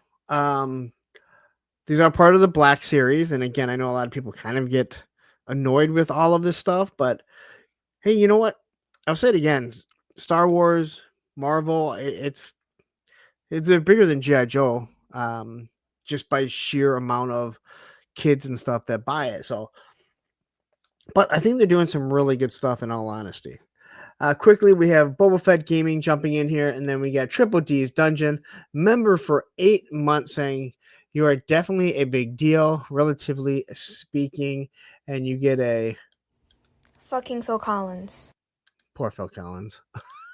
And art by Ackerman saying Punk definitely is a big deal. I hear it all the time from Punk mostly, but still. Hey, if Ed was on, he would have told you what a big deal I was. Jake Anderson jumping in here right now. So, if you want another clone trooper and you want an Anakin, here it is. Again, I think they're doing some good stuff. This one, not so much. I don't think the face sculpt on this Anakin is very good at all. He looks nothing like Anakin. It's especially for Black Series. I don't think this looks really good at all. But again, maybe someone feels completely different. But looking at this, I'm just kind of like, oof, yeah. And Ed's saying, "Don't believe the nonsense, Curtis. I only hear it from Punk too." You got to experience it at Joe Fest, though. Matthew Madsen jumping here. Punk can only be a big deal in the action figure world. He's just barely taller than them. Well, according to my daughter, with the birthday card that she sent Ed, I don't even think I am taller than the action figures now. Am I, Ed? So I think the figure seems to move pretty well, at least from these poses that they're doing. But again, how long does it take you to get this pose? But I don't see the likeness in it. And I think that's one of the hardest things when it comes to stuff like this. I hear people complain about, the G.I. Joe head sculpts, but they're not being sculpted after an actual person. These just don't really look that bad. But yeah. Again, it's there. I mean, you know who it is. Jake Anderson, that looks just like CGI they use from Ahsoka. I could see that. I mean, if that's what it looks like, but I don't know. Is that what it's going for? Is this the Ahsoka? Well, it should say when we get to the it's Anakin Skywalker and Clone Captain. I don't know, dude. There's so many different fucking versions of them. Okay, this is the Ahsoka figure. Okay, so then I made a mistake. Like that's the first time you've ever heard that one. Assess Ventress. I think I said her name right. This is an interesting character. It looks like she's wearing some Speedos.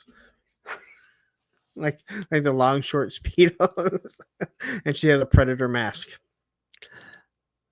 So I think most people like this character, and for the most part, I think they did a pretty good job. I like some of these effects, like some of these looks of like her walking, crossing the lightsabers. We have her with the helmet on now, and it almost looks like a predator mask. It almost kind of looks like the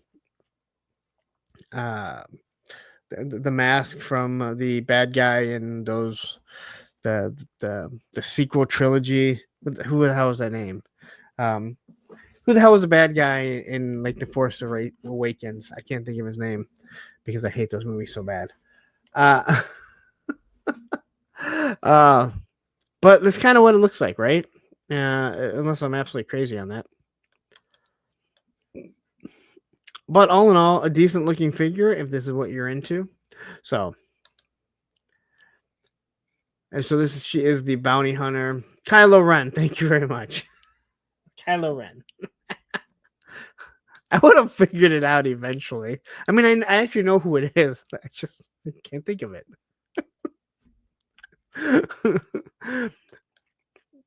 Now, this one here is good.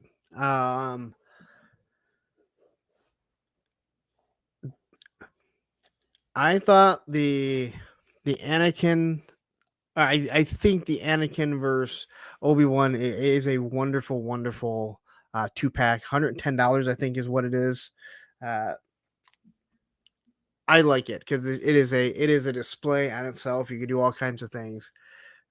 This one here is truly, I mean, this hits the feels for a kid that grew up in the 80s, loving Star Wars, like all of us, And again, I think they're gonna just beat the hell out of everyone with these blast effects, or not the blast effects, but the lightsaber effects. But it works, right? This shot here is just perfect. I mean, I don't know how anyone could really have too many complaints about this, because it really does capture one of the most iconic moments in cinematic history. Not Star Wars, obviously we know, but seriously. But I think this one is awesome. And here you have the cape flowing. Now I don't think it's a wired cape, but they do a lot of stuff to fool you, right? Chad Farr was saying, whoever was saying it earlier, the Snake Castle Mod N would make a kick-ass Serpentor home. Well, only Serpentor is so tall that he wouldn't fit. Like, you might be able to fit some of the smaller Joes in it, but Serpentor is just so big that I don't think it would. Clint Jorgensen saying steep cost on this, but I might go for this. Never got Black Series before. See, I think for something like this, this is a display all in itself. Same with like the Anakin Obi-Wan battle, right? On Mustafar.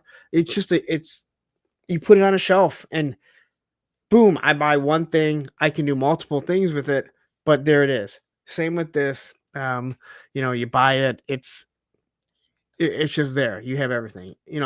Art by Ackerman saying looks good. Again, I think if you're hating on this, it's you, right?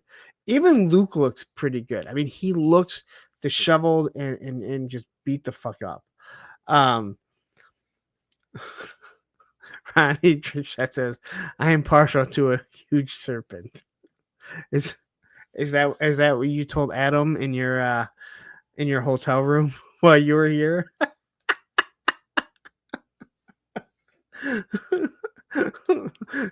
Ronnie Trousers snake trick shot. Oh, and Matthew dropping in a That's what she said.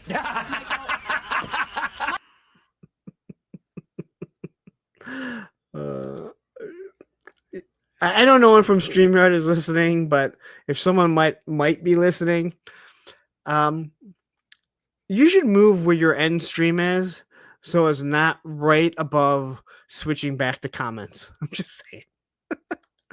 All right. So here we have Jango Fett.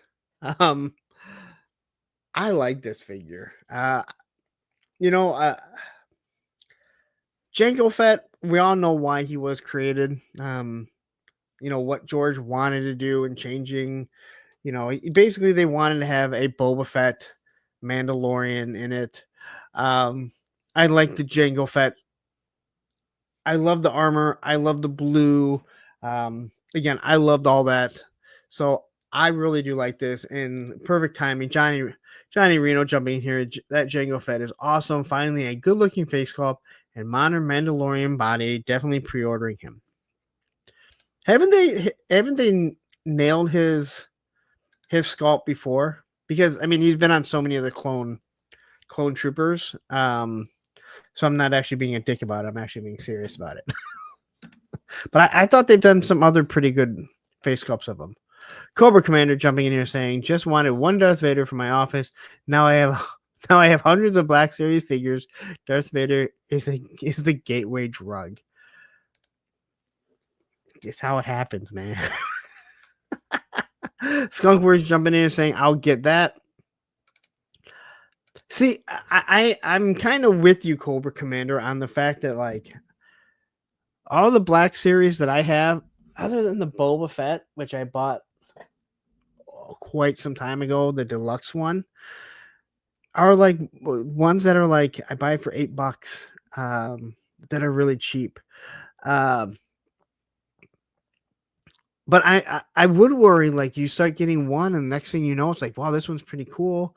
And then you have, well, I gotta complete this scene because it's going to go on the shelf. This is just where you really end up going down a Black Series hole. But all in all, yeah, I think this one looks really good. And man, I'm kind of like, again, you gotta look at before you pre-order stuff. Sometimes you gotta go look at shelf space and be like, where would it go, and what does it lead to? Does it lead to more? Because if it leads to more, I have to have at least one shelf, if not two shelves. And if you buy a Rattler, you're like, I don't even know where it goes. It doesn't fit on a fucking shelf because the thing's so goddamn big. This is another one. This is another great set here. Mace Windu versus the Emperor. This Mace Windu looks awesome. I don't. Again, I do like Revenge of the Sith. It is the closest to the original Star Wars movies of the prequels. It fits in with it. This one looks really good. And they show off some amazing scenes with it. Chad Chapman says, the only Black Series that I collect are the Ewoks. Sometimes that's the best thing to do. I think Johnny collects Boba Fett or Mandalorians, and he collects Scout Troopers because he knows Scout Troopers are the best. So here we have the Emperor. Oh, just Palpatine at the time. He becomes the Emperor around this time. All the soft goods looks really good. This here is clearly where I feel like they're getting ready to pose them to spin. And then you get his deformed face, which again looks pretty damn badass. That smile on him and everything. There's his spinning motion. So they do a wonderful job. And I don't know why this lightsaber is orange. Maybe it's just the look at it. And Matthew, yeah, he says, I agree. Like this, I think this set might look the best. Like that Mace Windu is, I mean, I look at that's Samuel L. Jackson. Like I think, at least from what we're seeing here, like this they hit it perfect. And they hit like scenes. They hit scenes awesomely. I think this one, I mean, like as I was flipping through these pictures, and this is one of those ones where I actually, this is one of those ones where I actually did look at the slides. I'm like, I'm seeing every single one of these scenes in the movie, and I think they just did an awesome job. This one here, where it kind of like packs away. You got this one here again. Like, I thought they did a great job. So, like, we all remember the scene, right? You're like, holy shit, dude! Like that is directly out of the movie. We got Beardy McBeardison jumping in here. So I think that's Doc.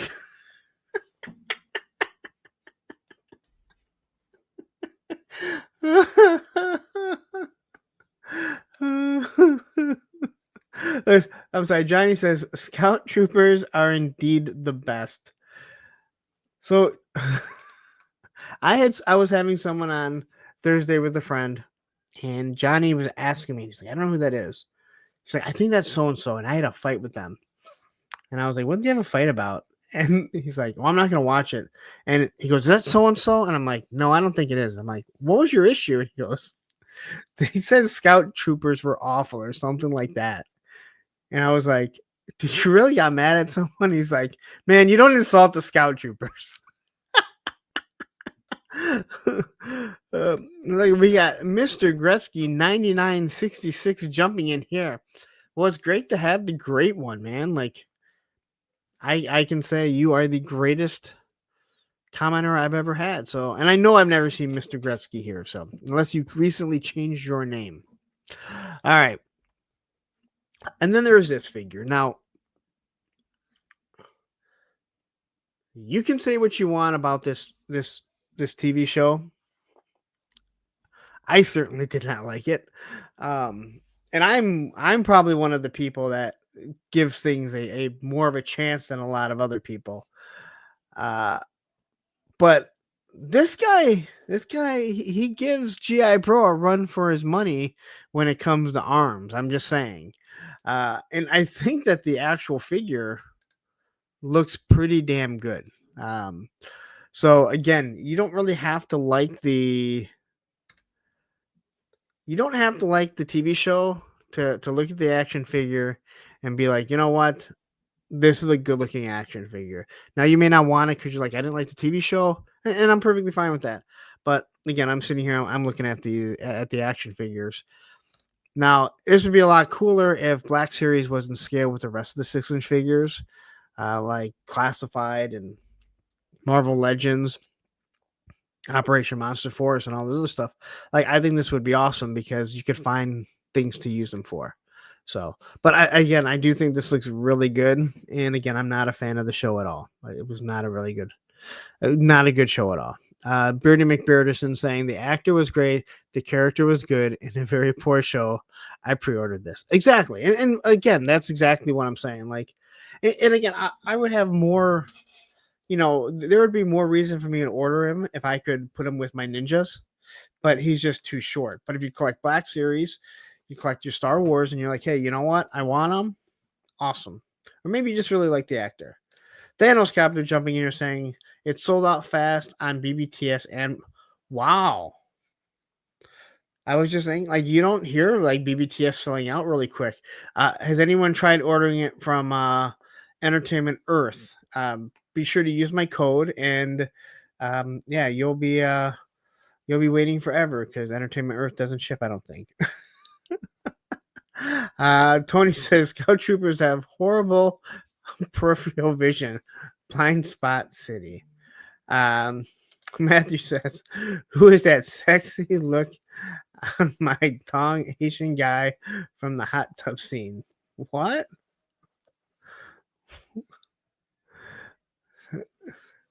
What the hell is that? Are you doing text to speak again, or am I missing something completely? Hi, it's me says, but Punk, we hang out with you, and honestly, You're too short. Hi, it's me. It's not your, it's you are. All right. So anyway, here he is again. I think the figure looks pretty good. I don't like soft goods, and then you have this. The top is like this plastic overlay. That's the thing they probably should have not done. So, and here we have Chewbacca. Yeah, I said Chewbacca. Wow, Snow Wolf is saying even EE sold out. Whew. Man. Matthew says, did you watch the Acolyte, the scene where he was naked? Oh, yes. Okay. Again, I remember it now that you're saying that because that was so out of character for Star Wars. It shows how unmemorable this show was. And I don't think I have to talk to you. I don't think I have to try and convince you. He says, why does he come with a before and after Viagra lightsaber?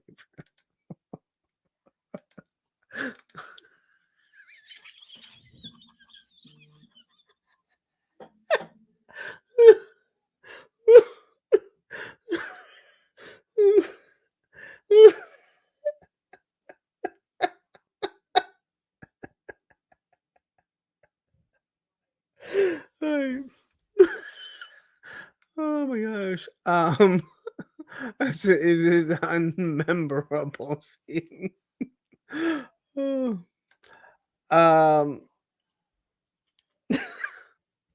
Okay.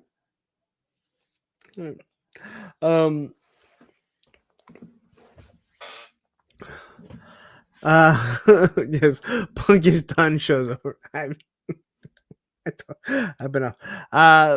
Beardy McBearden says, I think a second season with just him training what's her face would have been all right if they recast what's her face.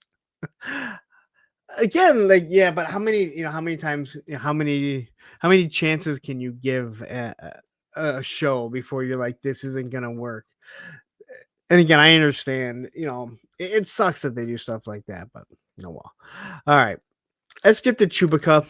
Yeah, I called him Chewbacca, and that's because going back to when we were younger, some waitress, my buddy was trying to get, just name one Star Wars. That Chewbacca. Chewbacca. You mean Chewbacca. So this is the vintage series. And here he is. I don't know, you got a big old mitt right there. Gotta love the bowcaster, right? The bowcaster is awesome. It is seriously one of the coolest weapons ever put onto TV that isn't real. Doesn't make any sense. Not at all. But it's cool. Hell, I even think the look of the original Chewbacca that wasn't the bowcaster, that was just like the longer rifle that was supposed to be, I even thought that looked pretty cool. So, but anyway, I think Chewbacca looks pretty damn good. Thanos says, dude, most shows never hit their stride in 8 episodes. Yeah, but sometimes they just really suck. There weren't a lot of redeeming. There were not a lot of redeeming traits when it came to the Acolyte. My personal opinion, and I think most people would kind of agree with me. So, and again, I am one of the people that are way more open to the Star Wars shows. So, I'm just saying. All right. It says that bowcaster is the longest sling ever. It's pretty long. Holy shit, it is huge. It's very long. Now I can't not see it. God damn you guys. Anyway, here he is. Yeah, I'm gonna do this in 2 hours. I hate you guys. All right. Oh god. I know some people have a hard time. There are some people that they just have a hard time getting their face right. And I know this is a 4-inch figure.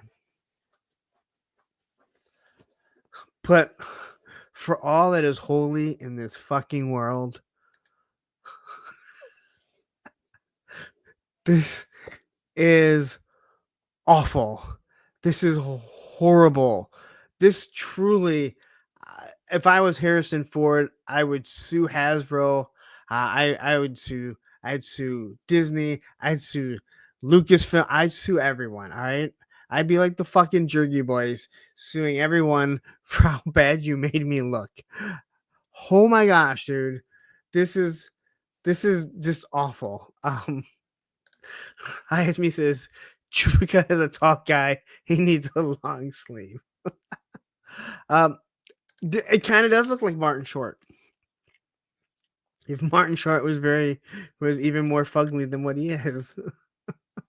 Matthew says, I've only seen one or two good Harrison Ford head sculpts. Well, this is not one of them. I mean, look at him. He's even like, what the hell? What's going on here? Like, I got a droopy fucking face here, man. Like, like I know the pose that they're trying to get, right? You know, it's when the Ewoks are helping him, right? It's like, hey, what can you know? But he's really going, oh my god, my face. What can you say? It looks fucking awful. Like, seriously, come on, guys. Like, the photo reel that you guys use. I mean, I've seen better selfie series figures than this, man. This is just awful. Like, it's so bad.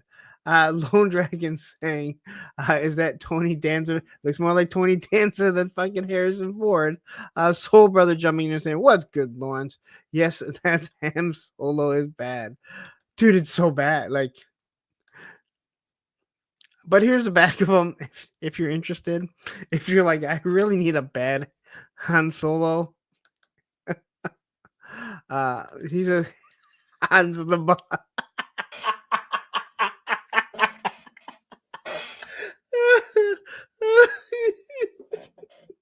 I wish I could do stop motion.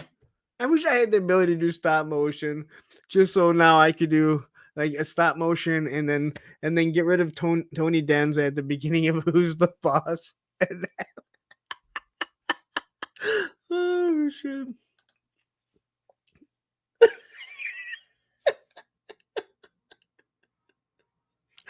Oh man, you guys are killing me. And then there's Clone Trooper. He's red and white.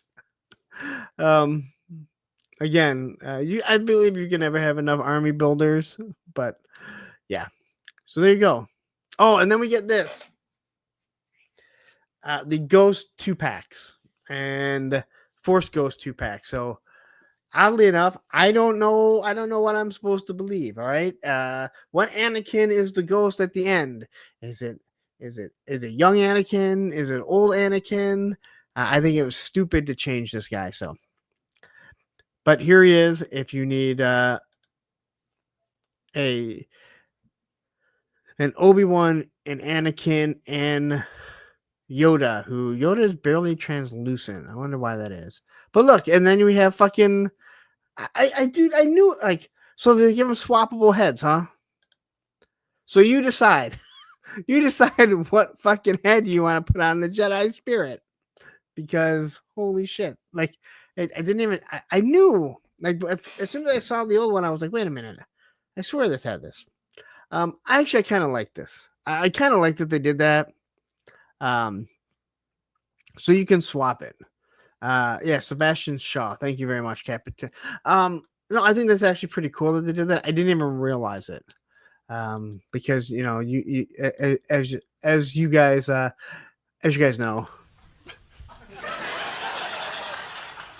I don't go through all the graphics before the show. All right. But I'm going to do something quickly because I have to run to the restroom. So we're going to hear from this.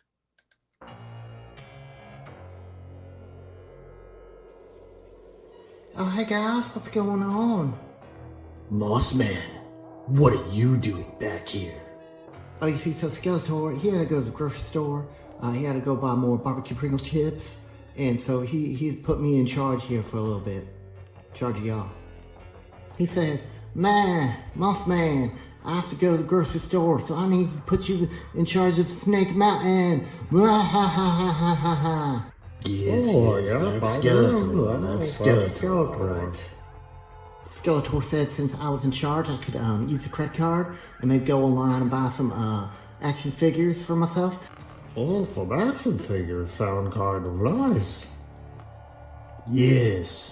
Maybe we can go to Big Ben. Yeah, Beastman, we don't say that around here. We go to helldopetoys.com. They have the best prices in town, and they ship everything in one business day. One business day, Beastman. That means I buy it, and it comes to my house super fast, and they pack it all real nice. So when I go to do my YouTube reviews for my 5 subscribers, I'll be like, oh, look at this minty fresh package box that I got from helldopetoys.com.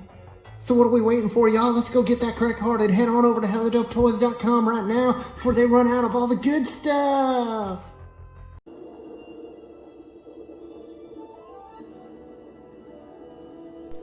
Idiots! Incompetent buffoons! What is it now, Commander? Consummate morons, incapable of coherent thought! Are you watching that show again? Yes. Why didn't you just watch Pop Blender and Matthew's discussions, news, reviews before the show came out? Whether you agree or disagree, the perspectives provide enough context to know if the show or movie is worth your time or not. Yes, I know.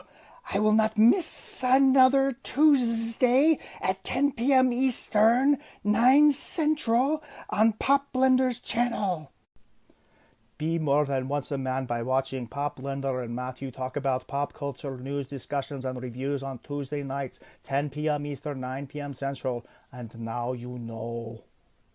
Televiper, be sure to hit like, share, and subscribe so we do not miss another episode, and hit that bell notification. Matthew, I've told you, I need that commercial to be a little bit longer. So if I do need to run, and that one's fairly short. But you know what? There's one other show. Well, there's actually 2 other shows on Tuesday. But there's this one too. Fired? Have you recently lost your job with a major toy manufacturer? Tariffs got you down? You may be entitled to sharing your story on a major media streaming outlet. We want you to dish the dirt. Call Circle of Jerks at 900-555-0979. We will exploit you for our personal gain. That number again is 900-555-0979. Circle of Jerks. Every client gets a cookie. Tony, that's just because you're in right now. Lone Dragon, I got charged. I know at least Baldy got charged, but I'm assuming everyone probably did. So, yeah. Hey, Larry Matthew is trying to horn in on your subs. Hey, he's my moderator, and I pay him exactly nothing, so he's allowed to do it. He and Ed are allowed to, because I pay them absolutely nothing. Look, even they're laughing at how much I pay them. That was a good segue. Anyway, NECA drops the Munsters here. I think these look pretty damn. I think these look pretty damn good. I always found the Munsters to be kind of amusing. And I think again, NECA does some things really good. They do some things not so good too, but I am not a huge horror fan, and this is not horror. This is obviously horror comedy, but these look really good. So there you go. I can't think of his name. That's the uncle, right? But the soft goods cape. I mean, it was in black and white, but man, I just this is like right off the TV show. Again, they can sculpt this, but you can't get Harrison Ford's face right when you're fucking Hasbro. Grandpa, sorry, that's right, Grandpa. Monsters look great. That's right, Grandpa. But yeah, these look awesome. Like, and again, I'm not a horror guy, but these are some of those ones like, hey, you know what? I could have this on my shelf here. And yeah, I mean, these aren't action figures. These aren't figures you're looking to be out and and fighting one another. This is you're looking for like those weird poses, or they're just like a weird episode that you want to recreate, right? So I think NECA just nails it right here. Then we get some pancakes, a sweet ass look, some forks. Again, NECA gives the best accessories, especially for the price point, for the most part. And Beardy McBearderson saying they look insanely good. Look at this, man. GI Bro coming back in, and I didn't even mention steroids. I love Circle of Thumbs. I mean jerks. um, but yeah, this looks really good. Clint Jorgensen says NECA forgot Macbeth and Cold Slither again, or Cold Stone again. You're correct. There was someone else they totally forgot too. They did. They totally forgot him. Goddamn. But yeah, this is got your Herman Munster and Grandpa. And again, I think these look really fucking good. These are, again, it's exactly what you want, in my personal opinion, from someone like NECA. I'm not looking to have these guys out and on the Dragonfly or the Rattler or anything like that. They're just going to be doing specific poses, especially if you grew up on this and you remember like a specific episode. You're like, oh, I love this. So, and Grandpa looks, I mean, at least from what I remember, just dead on. Now Cabot is saying I need a Lily Munster. I would just hope that if they do it, they get her right, because it would be awful that they get like some of the faces just nailed and then other ones they fuck up completely. And we've seen it lately. I mean, they've had some pretty bad face sculpts. Who was it that they just had a couple really bad face sculpts, and I was like, God, those look awful. So, even Herman's like, yay, Lily. So, but if you want some pancakes and you want some forks and everything, I think maybe you can get some here in this set. So, but if you're into Munsters and you like NECA, there you go. Again, I think this is actually a pretty good, some pretty good figures here. Here you have his little chemistry set and his shovel. The head sculpts look amazing. He's got a cigar. And then we got pancakes, utensils, a bib, his toy, his rod that he's bent, and his lunch pail. So no, we're not ending, because I still have Jada, Mask, Fresh Monkey Fiction, Marvel Legends, and G.I. Joe. No, I'm not ending. God damn it. Andrew Taylor says, I need those pancakes for Hellboy. Now, I don't know anything about Hellboy. Does he have a lot of they eat a lot of pancakes or something? All right. So here we are, Jada. Now, there's not a lot to talk about with Jada per se, because I don't have a lot of official pictures. These are pictures from SDCC. So, and then we have another one of the Jerks Toy Optics jumping here. Speed round. Let's go. All right. So these are kind of bounced all around because I didn't really know how to put them together. There's not that many. So Jada has announced that they are moving into also picking up the Street Fighter Alpha, right? Am I saying it right? Alpha series, and they're going to be starting with Chun-Li, Ryu, and someone else. Now, I don't think I'm going to be in on these, just because I don't really care for the head sculpts. Now, I do look at this Jada, and I kind of assume I could probably pop on one of the other Chun-Li heads. I would assume that they're going to allow, they'll probably have the same neck peg, unlike, let's say companies like Hasbro. More importantly, the G.I. Joe team. Okay, Street Fighter Alpha 3. Like I said, Street Fighter Alpha. The body and everything looks good, and I guess this is how they say how this looks in the game.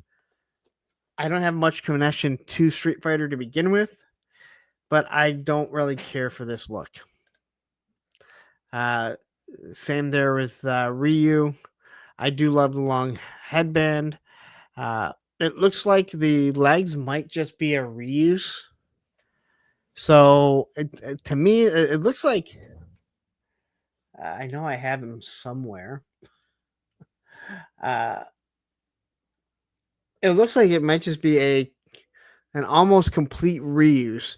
So that's almost useless to buy that figure and pop an old head on them. But if you like this head, if maybe this is what you grew up on, this is perfect for you. But the Chun-Li, if I see it, that one I might pick up. But again, not my thing for sure. And then it comes with the guy with the big long bangs. I have no idea who he is. And because of that, I care that little about him. But I know you guys, some people love the whole Street Fighter series in general. To me, this is not something I think that I'm going to get into. But I also didn't think that I was going to get into Street Fighter. So I got one in hand. But looking at that Ryu, it would be useless to buy him just for the head sculpt because it looks like it's almost the exact same body. Chun-Li is completely different, and again, I think that it would work. So anyway, there you go. Then we do get to see the completing what I want. We have Honda, right? Honda, E-Honda. He's the size of a Honda. This is a big, bulky motherfucker. All right. We'll just say he's fat. He's not big boned. He's fat. But I think people are waiting to finish out this line here. I don't know this guy. I don't know who this guy is. So yeah, we're just gonna call him Tatanka from pro wrestling from the 80s. Honda Civic. Honda Accord looks good. This is Spirit on steroids. T-Hawk. Yeah, like I said. I'm. Do you have all the dark chocolate? Yeah, because it was for me. Oh, okay. I was gonna take one and give it to Liv because I tried some. Yeah. But yeah, so again, I think this looks good. It fits in with the Street Fighter, so I'll be picking up the rest of these figures, and I like the Hawk. And then we have Zangief. I feel like I know more. I feel like I know Zangief more from Wreck-It Ralph. I mean, I remember him in Street Fighter, but I feel like I know him more from Wreck-It Ralph. But yeah, these are the big boys, man. So this I'm sure we're still gonna get some Player 2 figures, and then we'll get some other special edition figures. They're gonna do everything they can because they know that people want this, and I think they make these in a good amount to where they make enough where you can get them, but they're not overpopulated. Other than Red Chun-Li's, who I can't seem to get away from at Targets. But God forbid I get the other Guile. So there's everything that that they're kind of showing off. Again,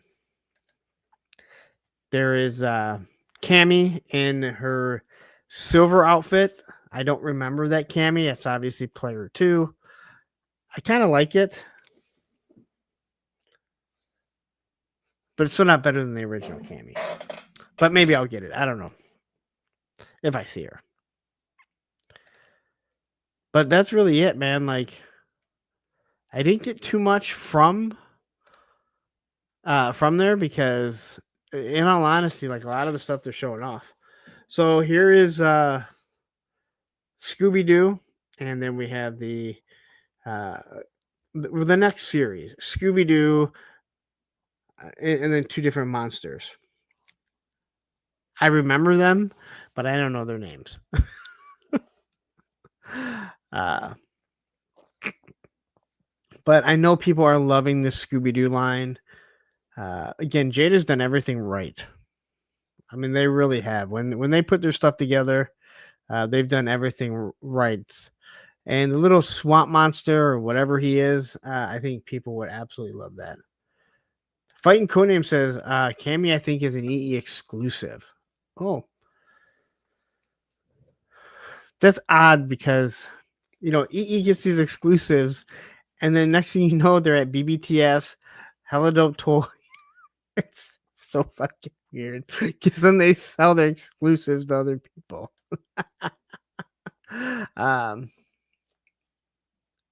So, and then we're seeing, what's the name of the show? I can't think of the name of the show. And I've watched it. I did not watch the last season though. Invincible. So I'm kind of interested I'm kind of intrigued to see these figures, okay? Because I did like Invincible. I liked the boys at first, and then it just became very just gory and bloody, and to where I didn't finish watching it. This I felt different just because it's a cartoon that I can see it as being very violent. So I'm interested to see how this is going to go.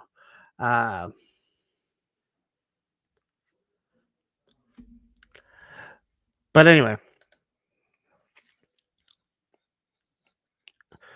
But it is an interesting set right here because you're not going with the main characters. Am I correct here? Because that's not. I mean, Invincible has a specific look, so I'll be interested to see where this goes. Again, would I pick him up? I don't feel to pick up a Jada figure now. It's just like these guys know what they're doing.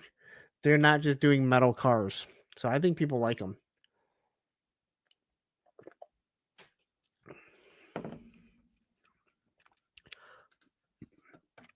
Suspects that the boys are still awesome. You guys never read that comic? No, I didn't. I didn't have a problem with the boys because I felt that the storyline was really good, but I just kind of got over how gory it was, and I understand that's exactly what it was. I just don't really care for. The boys really didn't bother me, although I didn't finish the last season. It was the prequel, or not the prequel, but the spinoff series that I watched the first episode. I'm like, this is just gore for gore. I don't like. I really didn't want to watch it. So I mean, again, I did like the boys, and I felt that story was good. But after a while, I'm just like, I don't want to watch this. That's all that I'm saying. They did it properly from everything that I heard, but it's not something I really wanted to sit down and watch all the time. All right. So we get a little bit of mask, not very much, and very bad pictures. I couldn't find any better pictures. This was shown on the full force. And so showing off the jackhammer again, in very bad pictures, and the Hurricane. Now, I had the Hurricane as a kid. All right. But I can tell you, this one is light blue. That one is dark blue. I never had the jackhammer, although I always loved it. I think that is an awesome looking one. But yeah, I like the Hurricane, and I might get the Hurricane just because I had it as a kid, depending on how it looks. But it also depends on the price too. And this is one of those things I'm also scared that if I get them, then I start buying all of them. In spec, this is what I heard. I heard this too. Genevieve started waking up. I know, but again, like I don't really care for all the gore and violence, and like I don't care about violence. I don't care about all the gore. Like I don't really like watching like like all that gore. So that's kind of why, in my opinion, it's I don't think it's for me. All right. So anyway, this is Mask. Not very much and very bad pictures, but it did pop up. So, whew. All right. Fresh Monkey Fiction didn't really show off a lot, but they did show off something very interesting, and that is Warfare. And this is the Gridiron figures. And yes, Tony is already fucking shilling so hard, even though he's ignored all the Operation Monster Force figures and they're all the exact same fucking figures. But because Mark told him he should buy this, he's all for it. Anyway, these look really good. And if they're anything else like the rest of the Fresh Monkey Fiction or Big Bad Workshop figures, they're gonna be pretty fucking good, right? You gotta like the design of them. They look pretty. I mean, they look awesome. Twap says Warfare is a spinoff of a spinoff that was spun off from Spun Off. Pretty much, yeah, pretty much. But they will go well with the Gridiron figure, Captain Gridiron. Is that what he's going by? But yeah, this is he was talking about the math. Well, how far back are you? Like, move up with us.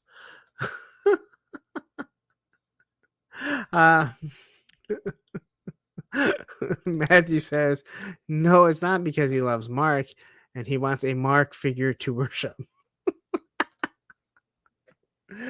But they showed this off. For some odd reason, when I went looking for the pictures, again, I'm going through these sometimes fairly quickly. Will R jumping in here saying, Recky's going to sue somebody's ass. Well, I mean, all it is black and white camouflage.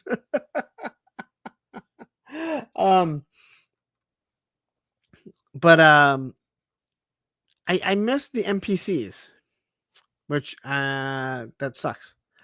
So anyway, we have a Mrs. Claus coming. Now I have Santa Claus. I feel like I have to have fucking Mrs. Claus for the naughty or nice. And again, I got the Santa Claus after Christmas because Fresh Monkey Fiction is not the greatest with distribution and when the shit comes. I ordered them before them and was hoping to have them. But that was a figure that I just couldn't stop messing around with. That Santa Claus is really good. So she's clearly the naughty part. So Lone Dragon says no NPCs. I need those street humans to go in my vans. No, I actually totally forgot them because I saw Agent Harker here, and then I don't know how Meridius. I don't know Ed. What's their names again? But I saw these and I threw them up there, and then as I was going through it, I realized just now, like, oh my, I forgot the NPCs. So it's one of those things where it's kind of fucking weird to I don't know what the hell I'm talking about. Uh, the NPCs are really cool. Like they did all kinds of stuff. But I wish like, and I went to the Gridiron site. I believe that Johnny is partly running, and I didn't see those pictures because this is what I was just trying to get. So anyway, but if you want this type of stuff, you can pick it up. Here are the skeletons that they're going to be using. Now, I don't know how I completely missed this red skeleton. Well, the cloak on the red skeleton at Joe Fest. That, if I am correct, is from the G.I. Joe, that one G.I. Joe comic cover. But somehow I completely missed it. I sure don't feel like I talked about it. And yes, these are Foosh skeletons. As Matthew has pointed out, Matthew had really good things to say about how the Foosh made sure they got those skeletons on time. They were there and easy to get.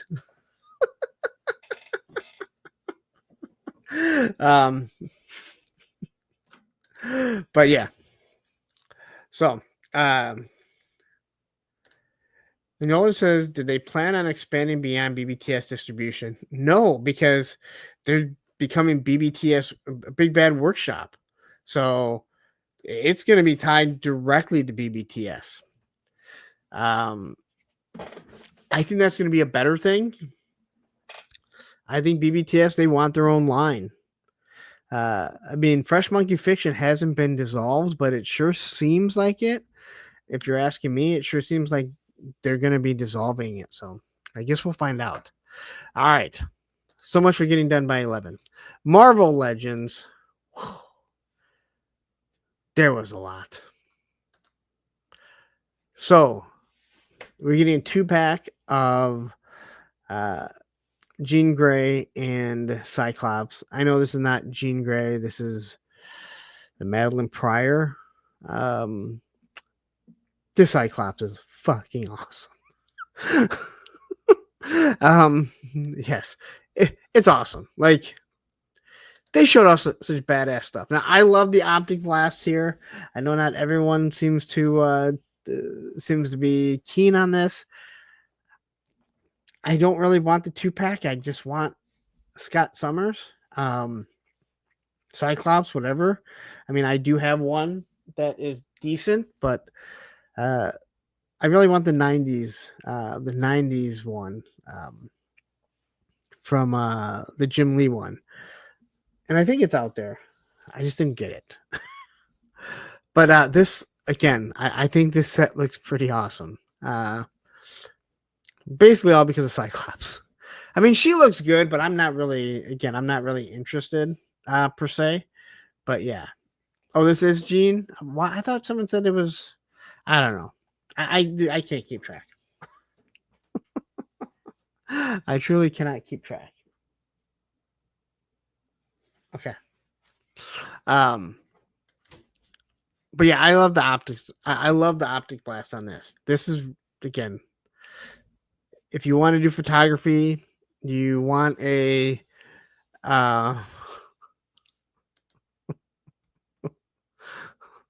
why is that what you're looking at, Spec? Tune in tomorrow on Circle of Jerks when Toy Optics explains why he's looking at Cyclops' yellow cock. But here you go. If you need a 2-pack, go get it. I'm not sure when it goes up. I'll try and have links unless if it's tomorrow because I'm in training all day tomorrow. So I'm not sure if I can get the links up for the G.I. Joes, which is going to kind of suck for me. But I'll do my best. The high heels definitely worry me. But good looking figure, man. Again, Marvel Legends has been fucking killing it. And here's something, G.I. Joe team. Look, a head sculpt that can look up. A head sculpt that can look up. All right. So there you go. And Spec saying yellow is the easiest color on the eyes, and that color scheme just draws your eye to it. Well, there you go. I'm going to leave this up for a second for you, Spec, so your eye can focus in on it. All right. So there you go. Here's everything that he's come with. He comes with the 2 in the pink hand, another open hand, 2 fists, 2 heads. I like the fact that either head sculpt that thing can plug into, and it doesn't look like it's a miss, right? Like, oh hey, if you have the head that pops into it, yeah. It's so yellow.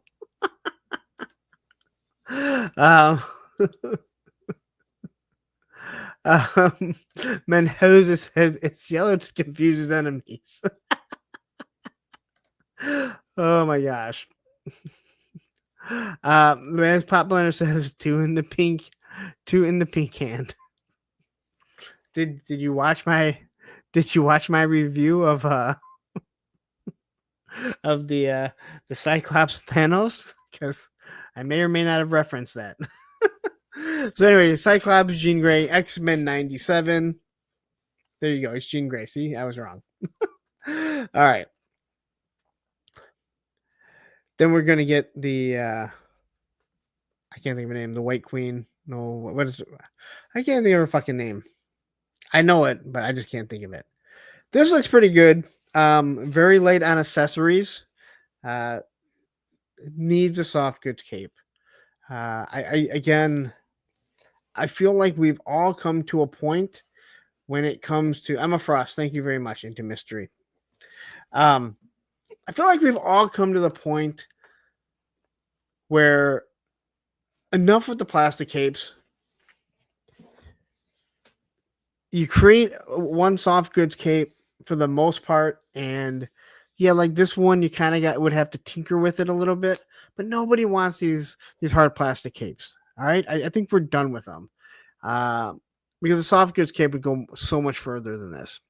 I mean, this looks good, this pose right here, but in the end, you can't move her like in dynamic poses and stuff, and that's what a lot of people are using for this. So, but she does look good.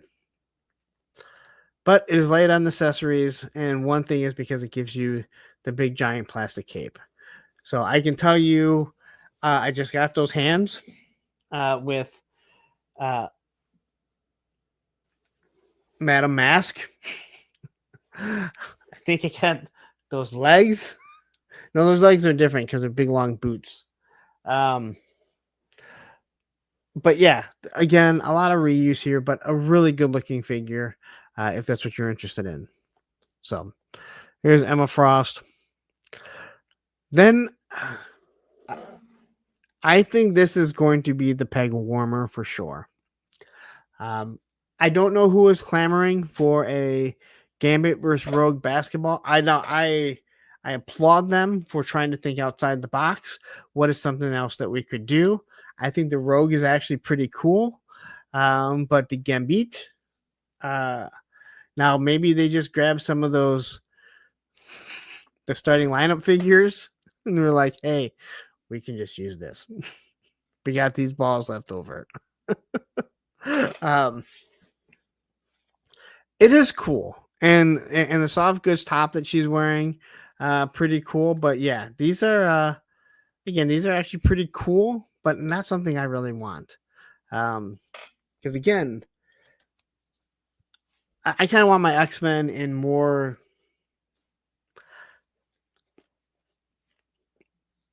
X-Men-y. But this is good for world building. Good for world building if that's what you're shooting for. So there you go. That is the 2-pack of Rogue and Gambit playing basketball, shirtless. So he comes with a basketball and 2 hands. And she comes with 2 hands. Matthew says, F the starting lineup, Buck on Gambit. Hi, it's me says best use of a starting lineup yet. I couldn't agree with you more. Triple D says Gambit looks like he's working on his dad bod. Yeah, pretty much. So there you go. Yeah, Gambit and Rogue, the basketball days. Here we have Jubilee with her, I guess, iconic slushie. I think it was a slushie. I don't fully remember. I'm not a big fan of the black suit. I'm not a big fan of the face sculpt, to be honest, either. Though this is X-Men 97, not the original X-Men series. So I know they took some liberties with adjusting some of the looks to them. I'm not a huge fan of this face sculpt, but again, that's just me. I do like the effects coming off of her, the sparklies coming off her hands. I think they really nailed it here, especially with the colors. I think they did a really good job, kind of like throwing all that stuff in there. But again, that looks good, and again, I like the cup that she has. Again, I love the world building. But if you need an X-Men 97 Jubilee, you're in luck because they're making one for you. All right, and with a nice little trench coat. I'm not a big fan of the black outfit. So there's everything that you get with her. There is the packaging, and you can tell she's small. Like, she's small. So, all right. And then we get Agent Anti-Venom. But now I have this buck. I think this buck's actually pretty cool. They're giving him tentacles and a bunch of guns with little effects. You can hold the guns and the different tentacles. Doesn't look like you can really pose them though. So Andrew Taylor says all the X-Men 97 stuff feels soft in the sculpts. I get it was a design decision to feed the animated, but it just makes them look cheap. Yeah, I mean, I don't know. I think some of the stuff looks good, and then some of the stuff I'm just not keen on. But anyway, so here's this guy. I think it's kind of cool. They come with these little cards or whatever. I won't be buying it as I already have my Agent Venom. I don't even know why I wanted that figure. Although it's kind of fun to play with, to be 100% honest. And I don't hate these guns, but Marvel Legends needs to start doing some new fucking guns. All right? You hear me, Dwight? It's time to start doing some new fucking guns. I understand G.I. Joe is a military line, so there's going to be lots of different types of weapons, and how people bitch about those. But, dude, your guns are still super gummy, and they're all the exact same. So, if you want this in white, you can get it. I hate that weapon. I hate that little gun. Awful. All right. So here's everything that it comes with, which means it's probably going to be a deluxe. It's the Magic the Gathering one. This figure, although I don't plan on getting it, dude, this is awesome. So I believe this is like something people have been asking for. A Bano damaged Spider-Man. His shirt is ripped off. Half of his mask is ripped off. I mean, this is what people have been wanting, like asking, like, hey, why can't you do something like this? Now, I have not got to listen or cared to listen to some of the people that cry and whine about all the Spider-Man. So I'll let all you people that are into Spider-Man, did this bother you? Did it bother you they were doing another Spider-Man that looks like this? I would hope not, because I think it looks really good. And it's something definitely different. Even Peter Parker has like a beat up face sculpt. So, and I think this looks better than the other one. But yeah. So there you go. Battle Damage, Spider-Man, Peter Parker. Andrew Taylor says, I like it. It's different enough to be worth grabbing. Toy Optics says the same thing. I like Battle. I kind of feel like if I see this, I might pick it up. Is this going to be like readily available? Because this is another one of the Magic ones.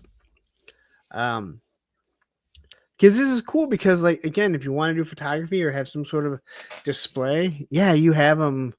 He's been fucking beat up. So, I don't know what this is, but I know it looks awesome.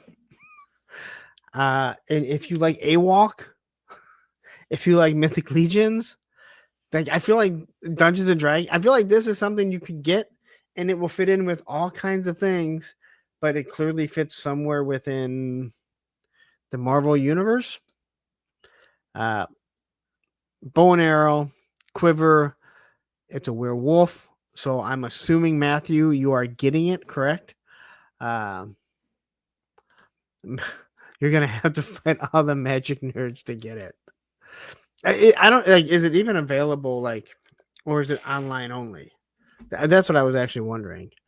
Andrew Taylor said Man Wolf, J. Jonah Jameson, Werewolf, Astronaut Son. Okay. Either way, it looks cool. I know nothing about him other than it is a cool looking figure. And wow, it looks like, and that's an awesome shot right there. That's a pretty good shot.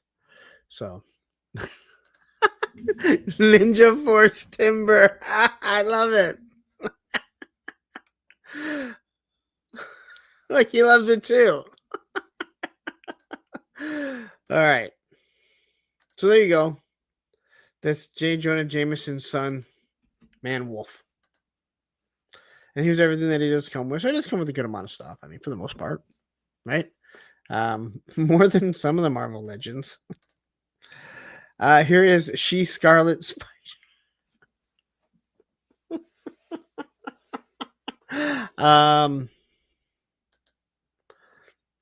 If you needed a Scarlet Spider and female version, well, you're in luck. You can have one. Not really my thing. I think it looks good though. Mary Jane Scarlet Spider. I think it looks good. So if you want it, hey, go get it and enjoy it. Don't let someone tell you that you can't have fun with it because Punk thinks it's kind of stupid. Although I think it looks really good. All right. Enough with that. X-Men Cable 97.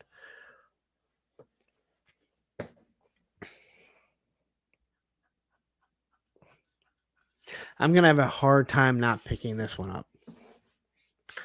Even though I just bought the other cable. But I also have X-Men 97 Bishop. This cable is just, I think, really good looking. This is how I think of cable for the most part. I read the books and, when I was younger, but I still think of the X-Men cartoon and these big old guns like this that are just oversized and really make no sense. I really like this. So if I see this might be one of those hard ones to pass on. So, but all in all, man, I think they did a really good job, and it looks like he's on a big buck. So, if I'm assuming it's going to be a very similar size as the Bishop. And Matthew says this cable looks like crap compared to the other one they did. What's the other one they did? Are you talking about the Gamerverse one? I like it because when I look at it, I think of the X-Men cartoon. So, stupid blast effects. They actually kind of work with this because they tend to make a little bit more sense just because of that. Cole Long jumping here saying, for me, Zebu Wave cable was the one, but my favorite comic one was Casey.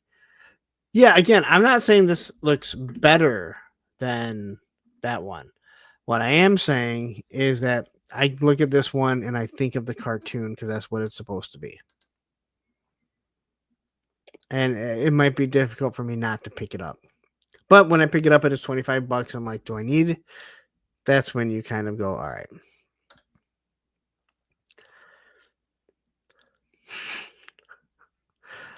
I know everyone says I don't need another Wolverine, but I kind of feel like I need this Wolverine, even though it has pinned legs, pinned knees there. I like this, especially for your Snowcat. He's already got the jacket. I mean, come on. This thing is perfect for your Snowcat. Once it hits all the tears. Toy Optic says, nope, I don't. Dude, I've seen this shit you buy spec. Don't tell me what you don't need, all right? You're awful.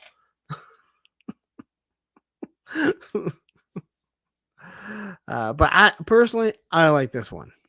So this is one that I probably will be getting if I see it. Yeah, I get random shit, but not okay. Well, I'm keeping you to your word there. I actually like this, but I like the 97 because it reminds me of the stuff that I was watching, even though the animation is a little bit different. I got some pictures of that one at the end. I think that one's going to be the one that everyone wants. So I also like the playing cards. So it's kind of cool to have the different little playing cards. I do need more. I don't need all these fist hands. Like they need to give more hands because every time you have the claws on any Wolverine, you can't do anything but like, you know, slash things. Tony Tom jumping in says, where did you get your Thanos 2-pack from? From Target. I got it the day it came out. They're showing up all over. They're showing up all over at Target. So because it's Target exclusive. So yeah, I walked in the day they released. But we're seeing more and more of them pop up, right? All right. Mephisto. Did anybody order this? Did anybody order extra? Because they know this is a made to order. So there's a 30-day window. There's a 30-day window. Is anyone else ordering this? And is anyone ordering multiple to turn around and sell? Because guess what? People are going to want this one. It's $80 or is it 90? I think it was $80. Tony Tom saying, I live in Michigan as well. And every time I go, it does not have any. I'm not sure. Again, they populated up all over, at least on the east side. And then they were like zeroed out. So, but this was the day they came out. I am seeing online a bunch of them showing up. So I would wait for the restock or, check the barcode. And if you have the DCPI, you can look it up and have them look up what's in stock. But I don't think they're going to be that difficult, to be honest. Like, I think people are going to think they are for a bit, but then they come down to earth. So, is anyone else ordering it? Yes, it's 80. Thank you. So, G.I. Jetman said he ordered it. I did. Because how the throne is just fucking awesome itself. But this is a big boy. And I think doing some nice pictures against Serpentor. Yeah. Got the big long sword. He's got the Danzig skull on the back. It has a soft goods cape, I believe, and like a hard plastic cape. Yeah, so you have this hard plastic cape, but then you have the soft one. And then you have the Danzig skull on the back. And Danzig, I believe, stole the skull from some, I think, Marvel some Marvel figure. I don't know. Was it Mephisto that he stole it from? So, but yeah, you have a 30-day window to get it. I think this is awesome. I think it looks amazing. Matthew says I should order 2 to sculpt. It's not scalping because everyone is available to order it. That's just called reselling. It's not your fault that you ordered it while the window was open and other people didn't. But I did order 2. And then I'm going to sell for one for twice as much. And I have no problem with people that do, because guess what? Everyone has the ability to order it. But there you go. If you want this, if you need this, it is available right now. $80, made to order. You don't get charged until it ships, just like Dragon Man, which we just got charged. So if you have a weird $90 charge from Hasbro Pulse and you're like, what's this from? It was Dragon Man. So there you go. And then you have Spider-Man. I'd hear someone, what? There was someone in the comments, in the comments on Facebook, I think, and they're like, I'm so pissed that I spent $50 on Maximum Spider-Man when I could have just spent $80 and got him in this pack with Mephisto.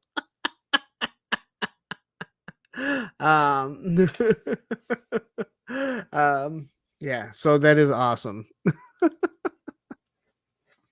All right, here's Morph. I feel like they already did Morph, right? I feel like they did Morph already.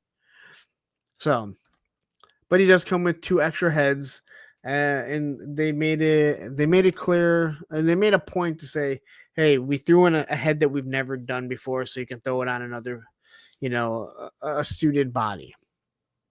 What's nice about Marvel Legends is they all use the same. They all use the same neck peg. So, but yeah, there you go. Fighting Codename says Hasbro Pulse has been rejecting all my CC information. Just works with PayPal.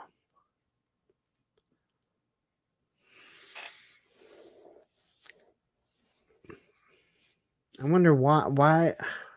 I don't know why that would be. But I'm not Hasbro Pulse either. They have their glitches. That is for sure. Was it the VHS tape? Was that the only morph? I thought there was another one. But maybe that's what I'm thinking of. Yeah, they've done 3 morphs. Yeah. So, and then we have Sunspot. Is very boring, as boring of a figure as you can get.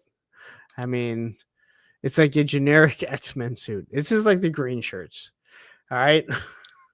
It's like, if you like the X-Men, you need them, but he's very fucking boring. But I do like the flame effects. They do come off looking sharp. So there you go. Also kind of looks feminine.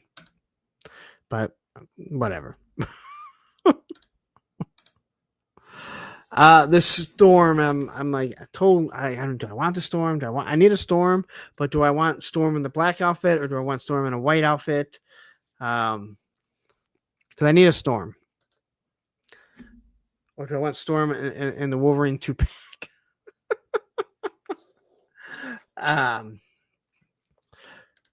Cole Long says Sunspot needs a powered on head. Yeah. Yep. Same with me for Hasbro Pulse. It's a known problem they have with their website since January.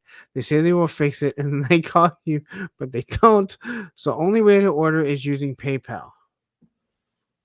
Really? Because there are a bunch of people that told me like that's how they order, like their that's how they get their pre-orders in. Like for Cold Slither, is that they have their credit card already in there, and they just need to put the 3-digit code in super quick. Anyway, I like this one, and I like the fact that the effects here are actually part of a hand, rather than you're trying to snap them onto them, because those don't fucking work. I'm sorry, man. They just don't look that good. But I don't know. I like the classic White Storm, but I think this looks good. And I do need a Storm for my X-Men. So there she is. And now we have another Wolverine, because everyone's like, you know what I need? Another fucking Wolverine. And I have Wolverine in that color, but definitely not with that buck. Because that is like the other one that I have right here, I believe. Is that the same buck that I think it's the X-Men 97 buck. So that's why I have a hard time wanting to get this, but I think it looks good. God, I think it looks really good. And then you have this Storm. See, I really like the Storm too. Look how much shorter he is. So perfect. I'm so glad they stick to that. But there you go. Storm, Wolverine. I think I'm getting close to the end of these.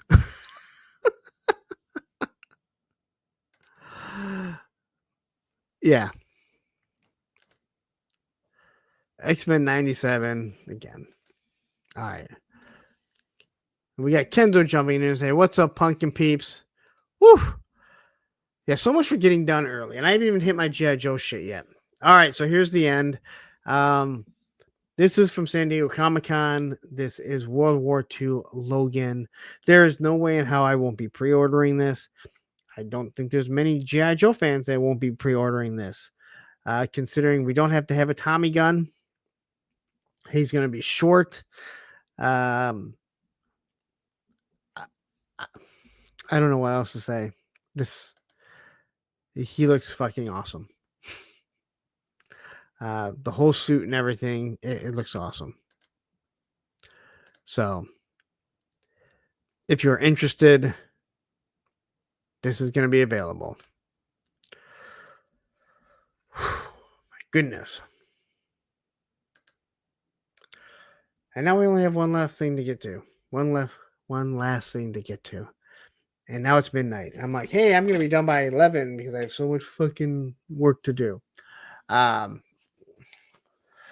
Whew, my goodness. Give me a second. I need a breather before I start all this. So, what do you guys want to listen to? What should we pay attention? What do we want to watch? I want Dopey. Where's Dopey at? I think Dopey's somewhere around here. Oh, hey guys, if you're just tuning in, man, you've missed a lot of great content, but there's still a whole bunch more going on because this stream's 36 hours long. This stream's going on from October 25th through October 27th, and all the revenue that this channel makes is going to go to Toys for Tots. So Lawrence, he's going to go to this really cool toy store called Sergeant Red's.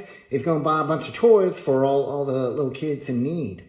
And you can help donate by sending super chats or super stickers, or maybe even consider becoming a channel member. So if you don't like Lawrence, then you can just send a bunch of mean super chats. Be like, Lawrence, you suck. Your content isn't good. You're biased against Valaverse, and all you do is buy Gridiron stuff, and then you say it's really great, but it's actually overpriced crap, or yeah, you know, whatever mean things y'all want to say to him. Anyway, we still have a whole bunch more content coming, so, you know, send that mean super chat to Lawrence. Enjoy the show!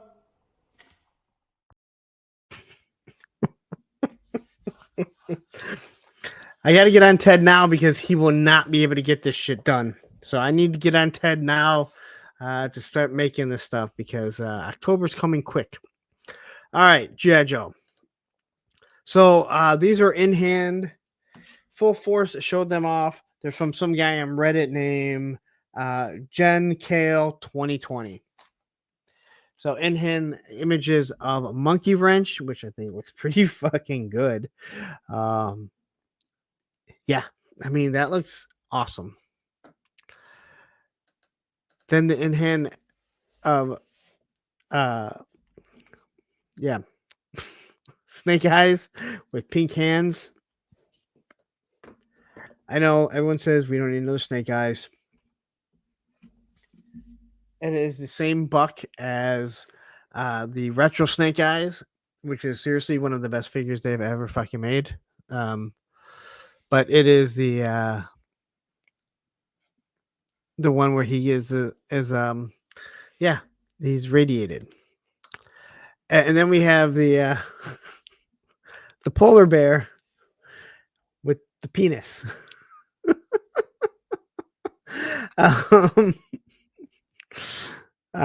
Yeah. Probably shouldn't have put his finger right there, unless that's what he was going for. But yeah, we kind of got to see how damn big this thing really is. So, and then here are the divers, and I gotta say, man, the color of the divers is actually really, really good. I have a hard time. I mean, I understand like people don't want these. I think the colors work really well. Again, I like the weapons that they come with, so this is actually pretty good. Well, the first pig that was shown in our group chat, it's hard to tell what it is, and you're like, "What the fuck is that?"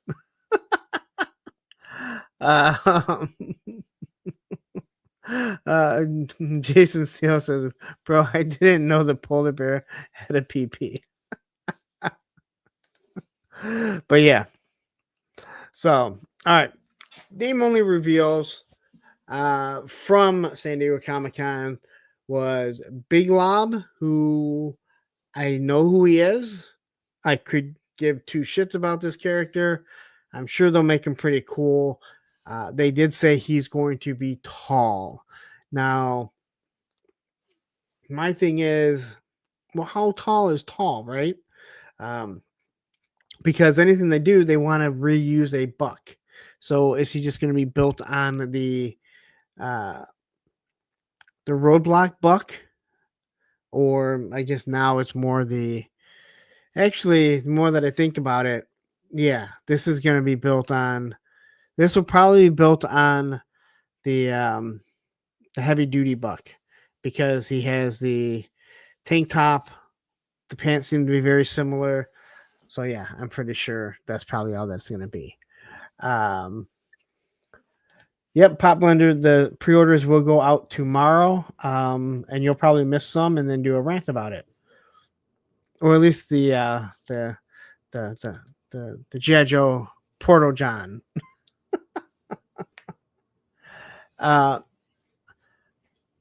Tony says all new buck watch. Well, you have to think of how are they going to reuse that buck, right? You have to start thinking about what figures are they going to use to reuse that buck, because they don't like doing that. All right, Lifeline is showing up, and they say he will have his pistol, even though he's a pacifist. I'm interested to see this, how they're going to do this, because he always had that, you know, he has that big whole rescue suitcase right there. He has like a basically a computer on the back of his back. You know, I think this is actually, I always like Lifeline. His reds really popped, and I thought they did a pretty good job. So I'll be interested to see what they do with this guy. Then we got Hit and Run. I know most people have a big fan of Hit and Run. They better do the M16 or make it an M4, whatever, but they need to use the AR platform. I have no connection to this figure, which is odd, because I think it was just towards the end of my time of, with G.I. Joe. And I always loved camouflage figures, but for some odd reason, I have no connection to them. But this guy needs a rope. He needs that bag. Again, depending on how they want to do them. Now, I feel like they're going to do these just so close to being the original that, they're not making too much of a change. But yeah, Lone Dragon says, I was a fan of Hit and Run when I thought Run was going to be another dog. Yeah, I could see that. Maybe they'll do that now. Cole Long says Hit and Run is a most wanted fig for me. I hope he comes with extras, non-faceplate non-face paint head. You know, that would actually be pretty cool. That would be really fucking cool if they did that. So you can actually see what he looks like without the face paint. So yeah, you know what, I'm kind of with you there. I think that would actually be pretty cool. And then we get Night Viper, which we all knew was coming. This one was leaked quite some time ago. This was at my end of my time, but I have like 2 of them from when I was a child. I don't even know how I got 2 of them. But this is a cool looking figure. I don't think there's too many people that are complaining about this, and I have a feeling we're going to see a lot of army building of this figure. So, Triple D says Run needs to be a mountain goat. Oh, that'd be pretty funny. And then we have Iceberg. Now,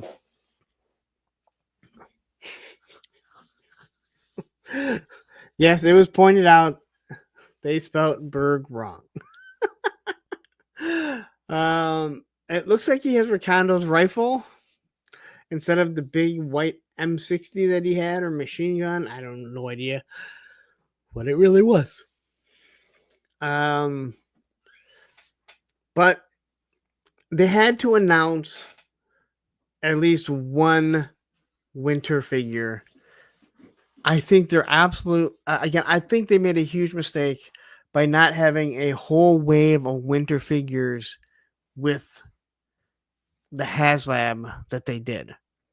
Right? There's no reason why they shouldn't have, because that would make people want to buy, going, hey, look at these other figures. We're going to have more than just Snow Job, right? You could have just done all of them, and then your next 3 retro figures also be, snow figures.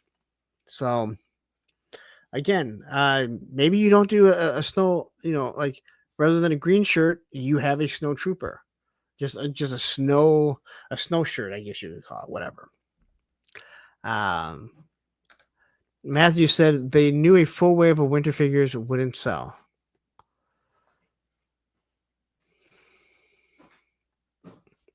I disagree, because you already have established figures, and if you know that it's going to go with the Snowcat, it makes sense.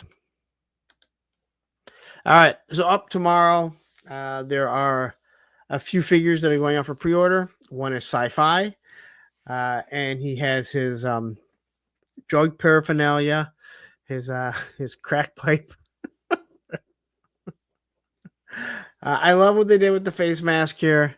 So you can have an open face, you can have just the face mask that makes it look like RoboCop, or you can have the full mask. I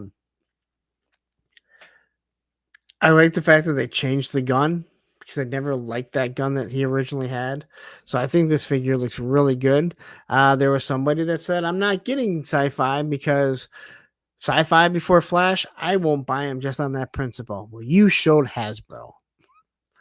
Here's everything that he comes with. So the helmet is separate. I can tell you these plates should work good enough, and I'm basing that on what Wild Weasel comes with. The way the mushrooms pop in, it's not the easiest, but once they get it in, they seem to stay in pretty well. So you got the hose, you got his backpack, his gun.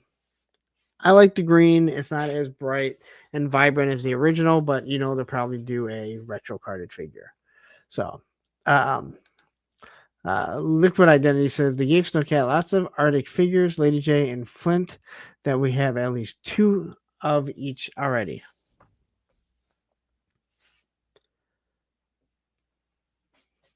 Well, I agree with that, but I think you want to have more around. And they do have some Arctic figures, but, there's more that they can do. Arctic, Destro and an Arctic Cobra Commander.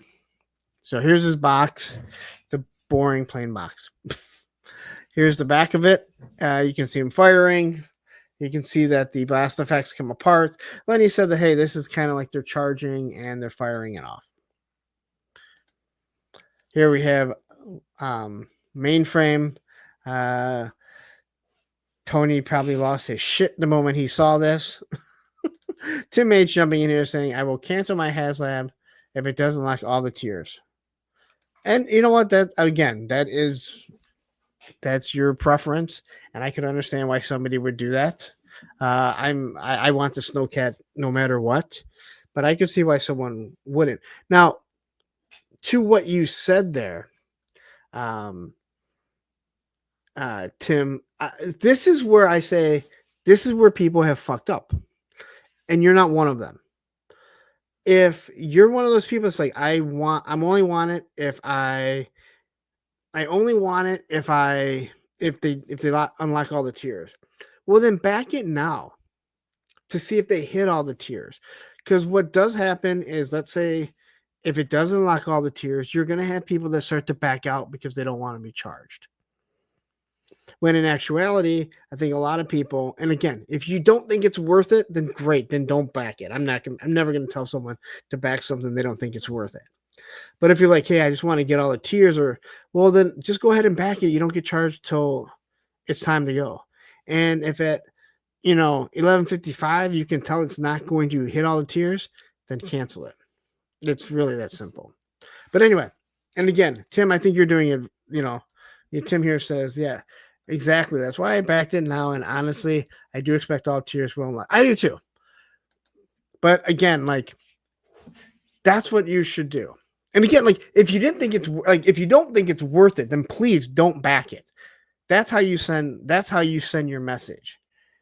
If your message to Hasbro is, I'm not backing it because I didn't get exactly what I wanted, well, then you're just a fucking man-child. All right? There's only so much room for so many man-children in this fucking collector community. We have too many of them. Bjorn Jacob Benonson. I will be happy with just the Snowcat. I feel the same way. I mean, I'll be happier with all the tiers. But again, I like the Snowcat by itself. Anyway, back to this guy. I love what they do with the head sculpt. They give him his classic helmet that does come off. Now you get to see his hair. I really like the hat, the hatted figure. With the microphone, I like that. I think it looks really good. We got the computer. They talk about how it breaks open. There's a side piece to it. The backpack, awesome. He's like a computer hacker, and he's mainframe, right? So all this stuff that they're doing, I think it's really cool. He does have 2 tones, 2 shades. Tony argued with me. Tony paid me my $5. I didn't even have to say, hey, you owe me $5. I was willing to wait till the figure actually came out. But his legs are a different tone of gray. The original digital render looked way more. So here's his plain old box, but you can see everything that he does come with. And on the back, they did a wonderful firing shot. You can see the computer right there. So I think this is actually pretty cool. We all knew mainframe was going to come again. Lenny keeps saying, we're going to get to all the figures. Just calm down, guys. Like, not everyone can afford 100 figures, in 3 months like some people want. Or even 100 figures in a year. I mean, we're going on... The line started in 2020. We're going on 6 years, roughly around there. They're going to be hitting 200 figures. So, and some of those are 2 and 3 packs. So there's even more. There's probably close to how many does anyone know exactly how many figures are out there? Because there's been a few 3 packs. There's been a couple more than a few 2 packs. Have we hit the 200 mark yet of actual figures? Then we get our Grim Viper. I finally remembered his name. This is the reuse, the repaint of this group. I have no problem with it, although people seem to be very angry. Tim H says 185-ish. Well, that can't be because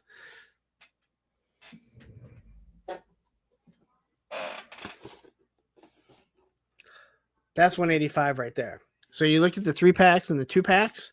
Now there is a huge gap. There is a huge gap. I will say that between this and the other figures, there's a huge gap. But you look at like Cold Slither, right? That only counts as 1, but there's 4 figures. So I think we're over. Nolan says over 238. That must be all the announced ones too then. I guess this is about right. And Captain saying good night, Triple D. Oh, I'm the one that's supposed to be saying good night. Yeah, here I fucking am. Tiny Reno says that figure needs a friend. His view on life is too grim. This is an awesome looking figure. I know he's repaint. I'm not a big fan of the Gatling gun. I can't call this a mini gun because there's anything but mini about it. It's giant. But I also understand why they do it. I have enough weapons. I will change it out. He has the Saw Viper plate carrier, the Range Viper backpack, couple knives, the gun with the extended magazine, and obviously the giant Gatling gun. This guy's built on a bigger buck, which is actually going to be pretty cool. That makes sense having the Gatling gun. I can't see myself using it, but then again, sometimes you get something in hand and you're like, that looks way better than I thought it was going to be. Here's his boring ass box. And then here he is in the wild, kind of mowing down people. So,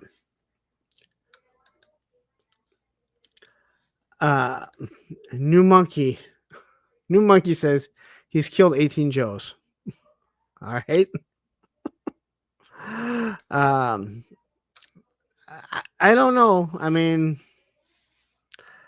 I guess we'll see. I mean, everyone wants Ross. I mean, I don't know. All right. Wetsuit. I always really liked Wetsuit. I know we talked about him. I think he looks awesome. I love the fact that they updated his little swimmer. I don't know what the hell, whatever that little water vehicle is to help him get. He looks awesome. Like they nailed this. If you wanted to go OG, I can't complain. It is an underwater pistol. That is a Russian version, right? I have no problem with it. I like the lamp, the new backpack. I mean, everything on him is fucking new. Like, you want to know the reason why they had to do the Grim Viper is this. This fucking figure is almost all new sculpt. They have a budget. But he looks awesome. Boring package. Are we going to get a shark? Will there be a shark in the classified line? That I don't really care for because it's already hard enough to make these guys swimming. All right.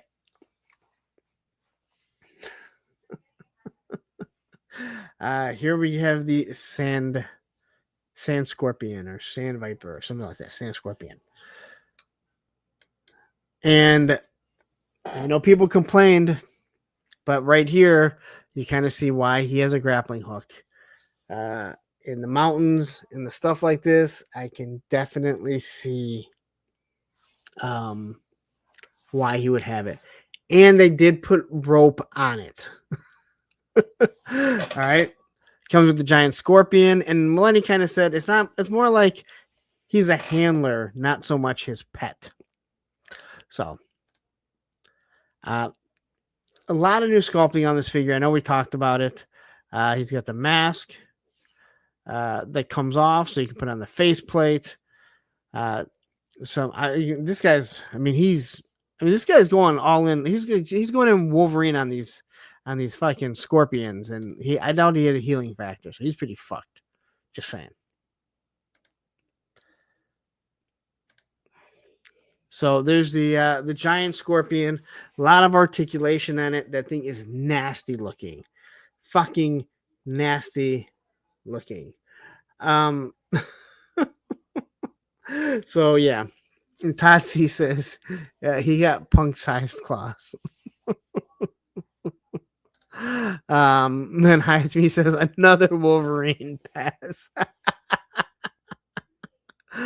All right, so here's everything that he comes with: Scorpion, faceplate, the Alley Viper guns, but they did put a string on it, so they did at least do that. New backpack, like an electric prong, his claws, and 2 knives. And my kids are like extremely loud right now. Go figure. Here's my back scratcher. Just shut my door a little bit. Anyway.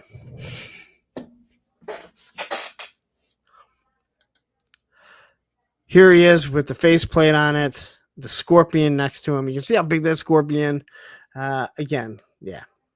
Tatsi says I might grab 2, 1 for. I'll definitely grab 1. I can't see myself getting 2.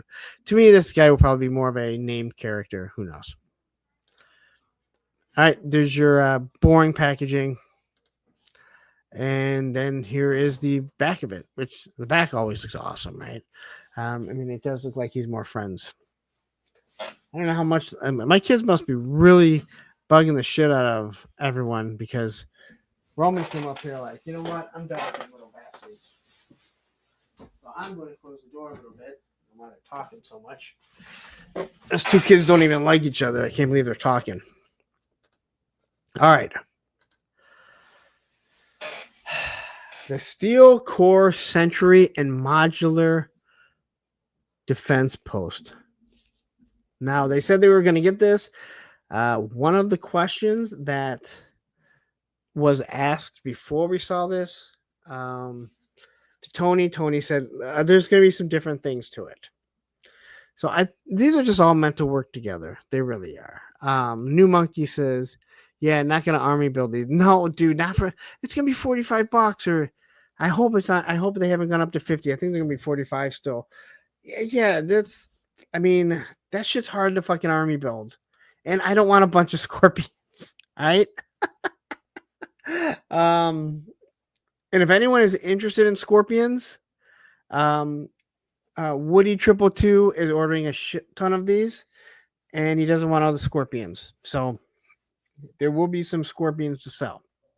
All right. So I know there have been all the jokes about these things being outhouses, and I do have the Cobra one already. It's actually pretty cool. It's fun. I only have 1, so I'll be happy to get the other 2 that I ordered. But this is the G.I. Joe one. Now, I do like the double 50 cals that they took off the vamp to put on here. It's not going to be able to move very well in there, but that's perfectly fine as long as it kind of fits on there. I just think this looks way better. Okay.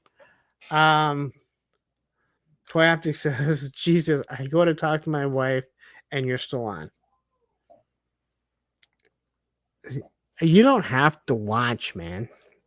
I mean, you should, because you should support your jerk's partner, but hey, you know what? It's okay.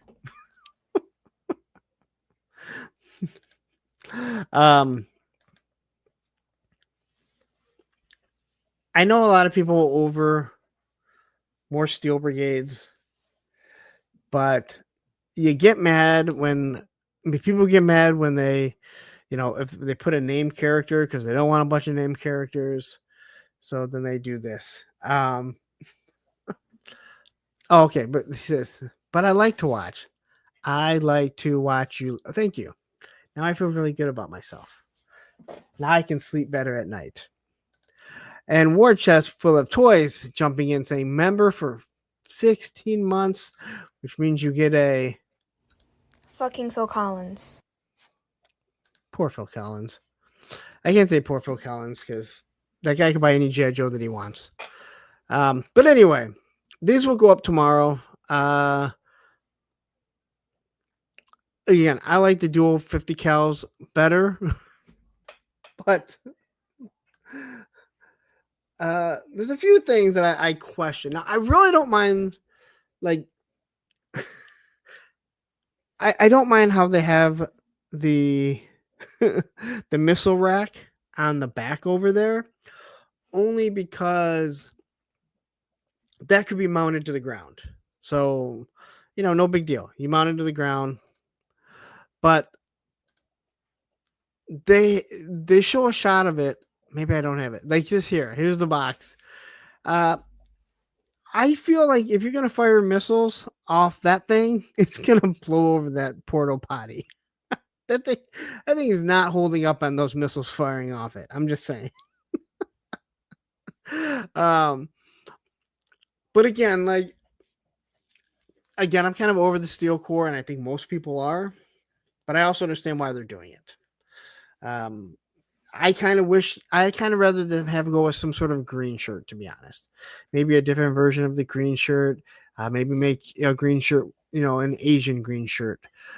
Just give us different types of green shirt figures, even a brown shirt, right? Maybe you have a desert camo, right? This would fit there. All right. Here comes the Ghost Viper. Now, I have no problem with this figure because he goes with Crystal Ball. If this was just a figure like this with no rhyme or reason, it wouldn't make any sense. But I think it actually works to go with Crystal Ball, right? Now, I did mention here, I would love to be, we'll wait. So anyway, you have a ghost wolf, you have a ghost snake, you have different helmets. You have this sweet ass Viper helmet with a skull mask on it.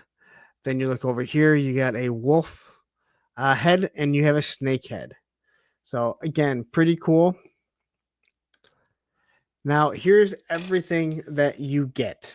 Now, I would have loved to be in the meeting where someone sits down and says, "All right, man, I got an idea. Got an idea for a figure. It's going to use a Viper helmet, timber, Serpentor snake, the Cobra Island troopers, guns, and barbecues backpack and gun." And them going, "All right, let me hear this because it sounds awesome." No, this is actually pretty cool. And again, it goes with it. And this doesn't have to be a ghost. It just could be something that you're hypnotized to think it is. It's some sort of scare, like what Scarecrow uses. Yeah, Allison, I know. I thought you were leaving early. I did too. But let's be honest. I just fucking can't.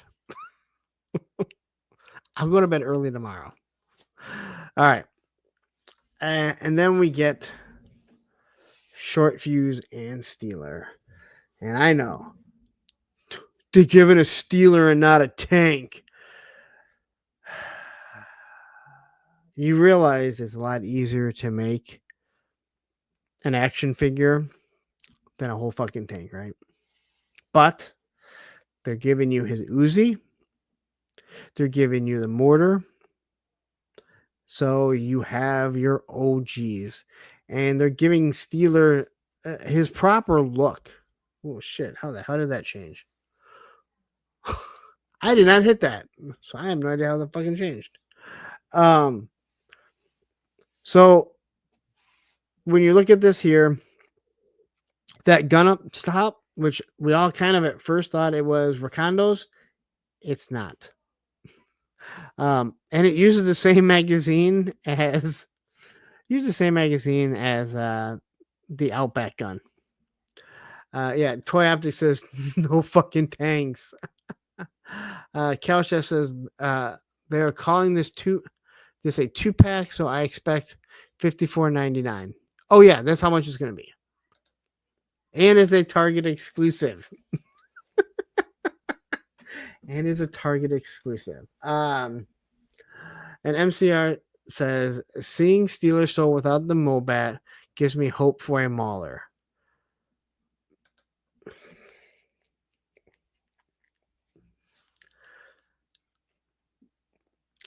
MCR, I believe, if you ask me if they are going to do a tank, it's going to be the Mauler and not the Mobat. So I agree with you.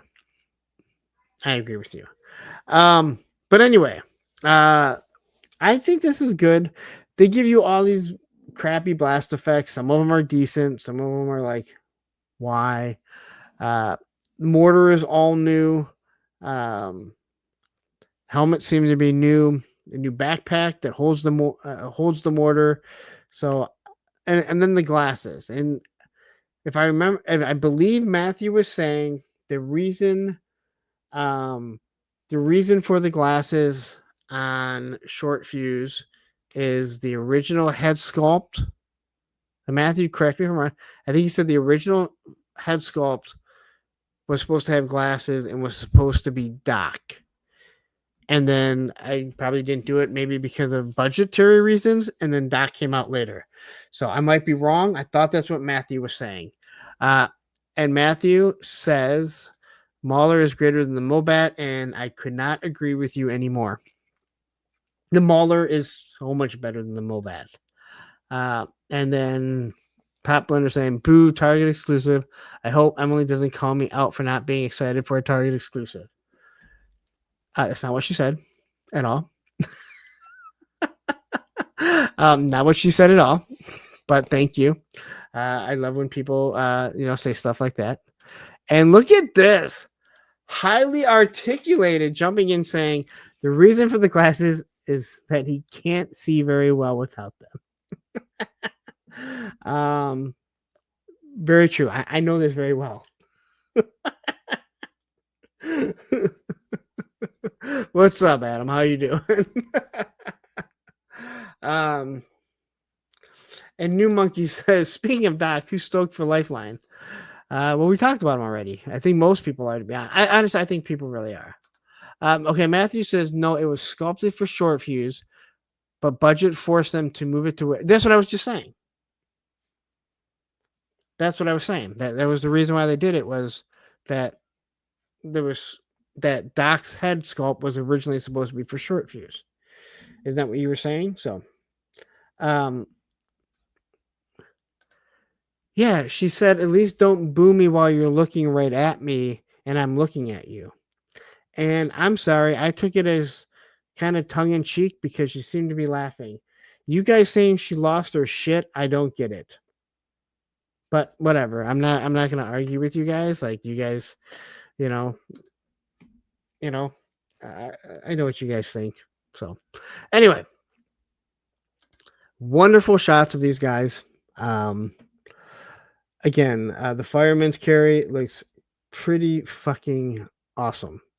And then the shot of them launching off the mortar and kind of like ducking their head so they don't hear it kind of blow up. Awesome. Like I Shooting the Galaxy does an amazing job. Not an amazing job.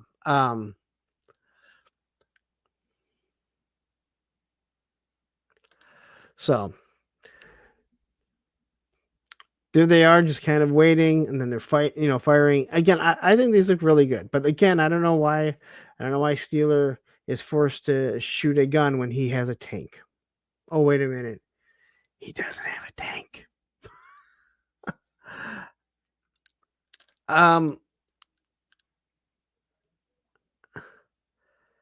Well, okay, that's what I was trying to say. That I thought you said the reason why they gave him those glasses was because his head sculpt was supposed to be Doc's, but they didn't have it in it. So they used his head sculpt for Doc later on. That's what I was. If I said it wrong, then it's been a long fucking day. All right, and then Pythona.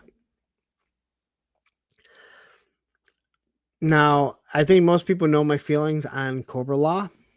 I am not a fan of Cobra Law, though I think that the Serpentor and the Nemesis Immortal are both wonderfully sculpted figures. They've done a great job, and we knew they were going to do this. Chris McLeod pretty much let it out. We have heard Emily, again, she does not decide what will be made, But let's be honest, she is part of their team. They are friends with her. This was the one she wanted more than ever. And let's be honest, they're going to do it to make, to work. This looks amazing. And if you're a Mythic Legions fan, yeah. If you're a Mythic Legions fan, I think this is going to work. If you're a Savage Crucibles fan, this can work with you. This can work with so many things other than G.I. Joe. And Toy Optic says, Punk is a closeted fan. Believe me, if I was, I would tell you guys. Jason Steele, boo, Snake Woman. But nice soft goods cape. Her accessories all go with her. Again, like this is all shit that she used in the movie. 2 different face sculpts. Is it 2 different hair sculpts? It looks like maybe she has like the ponytail like clips into the back. So this is again her cutting into the pit right there. So yeah, this is actually pretty cool. I mean, it looks good, and again, I can't be mad when they make really, really good looking figures. And again, this is something I could see guys like that are in the Mythic Legion, Savage Crucible saying, hey, I don't like G.I. Joe, but I need to grab this. So, and there's her box. Now, this is going to be a convention exclusive for the next 3 conventions, I think. New York Comic Con, London Comic Con, and then did they say Italy? It was some weird one. I'm like, why the fuck are they doing that?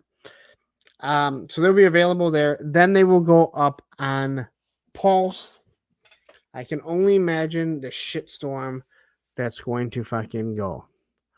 Highly Articulated says second hair sculpt is flatter for the hood. Oh, okay. That makes sense. Thank you very much. And then Sean Glow says, she has a nice clam. Yes.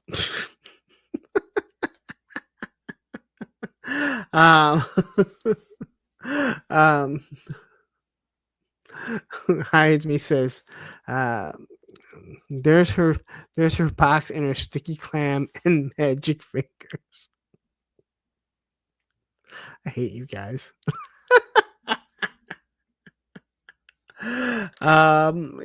Coolong says, I don't know if there was a separate license, but I wish Hasbro made a Marvel Legends for Conan when Marvel was publishing the comics again. That's the main thing Pythona made me think of.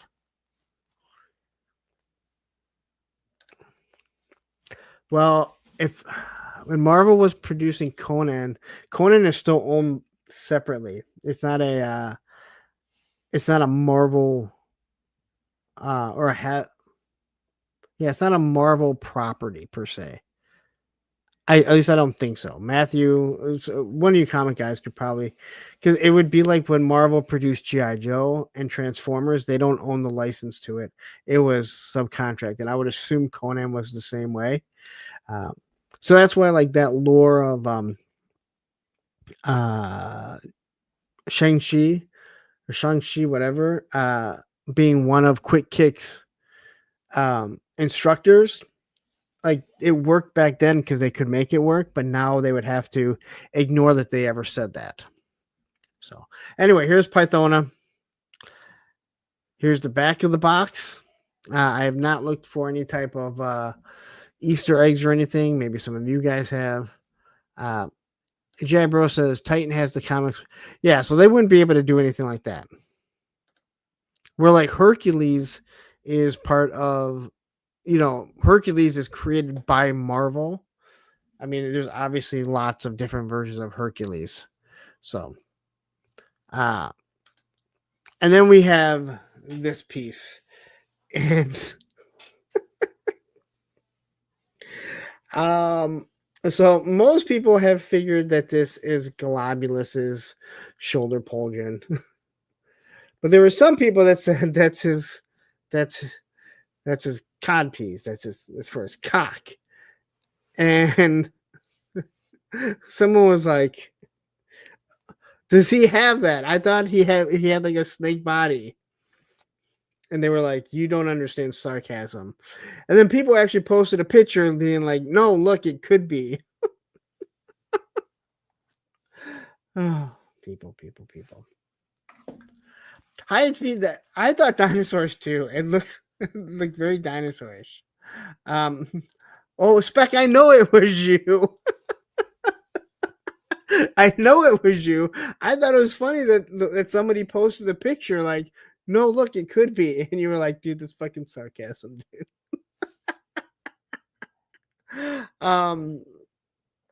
Cole Long said Marvel also had the problem where they had to pull the Shang-Chi comic collection because they lost the rights to Fu Manchu.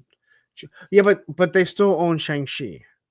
But yeah, like certain things they had to, like certain things they have to change. You're absolutely right about that. But yeah, there's certain things that like they own the rights to it. Like even though they produced the G.I. Joe, Transformers, and and other comics along the line, they actually don't own the property, so they wouldn't have the rights to do it. Just like if somebody, let's say somebody bought the rights to the Steel Brigade name, they can use Steel Brigade, and they can even do the colors closely, but they can't actually design the helmet to look like how they want the helmet to look. So like they own the name, but they don't really own the likeness that they love so much. That's just a hypothetical scenario that I'm throwing out there. No truth to it anywhere at all.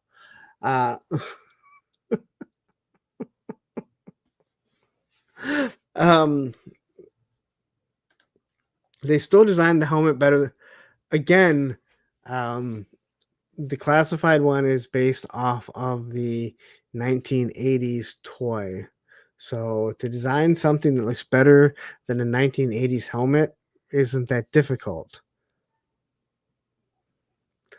The point is, if you love the Steel Brigade so much and you have to redesign the helmet, what figure do you like more?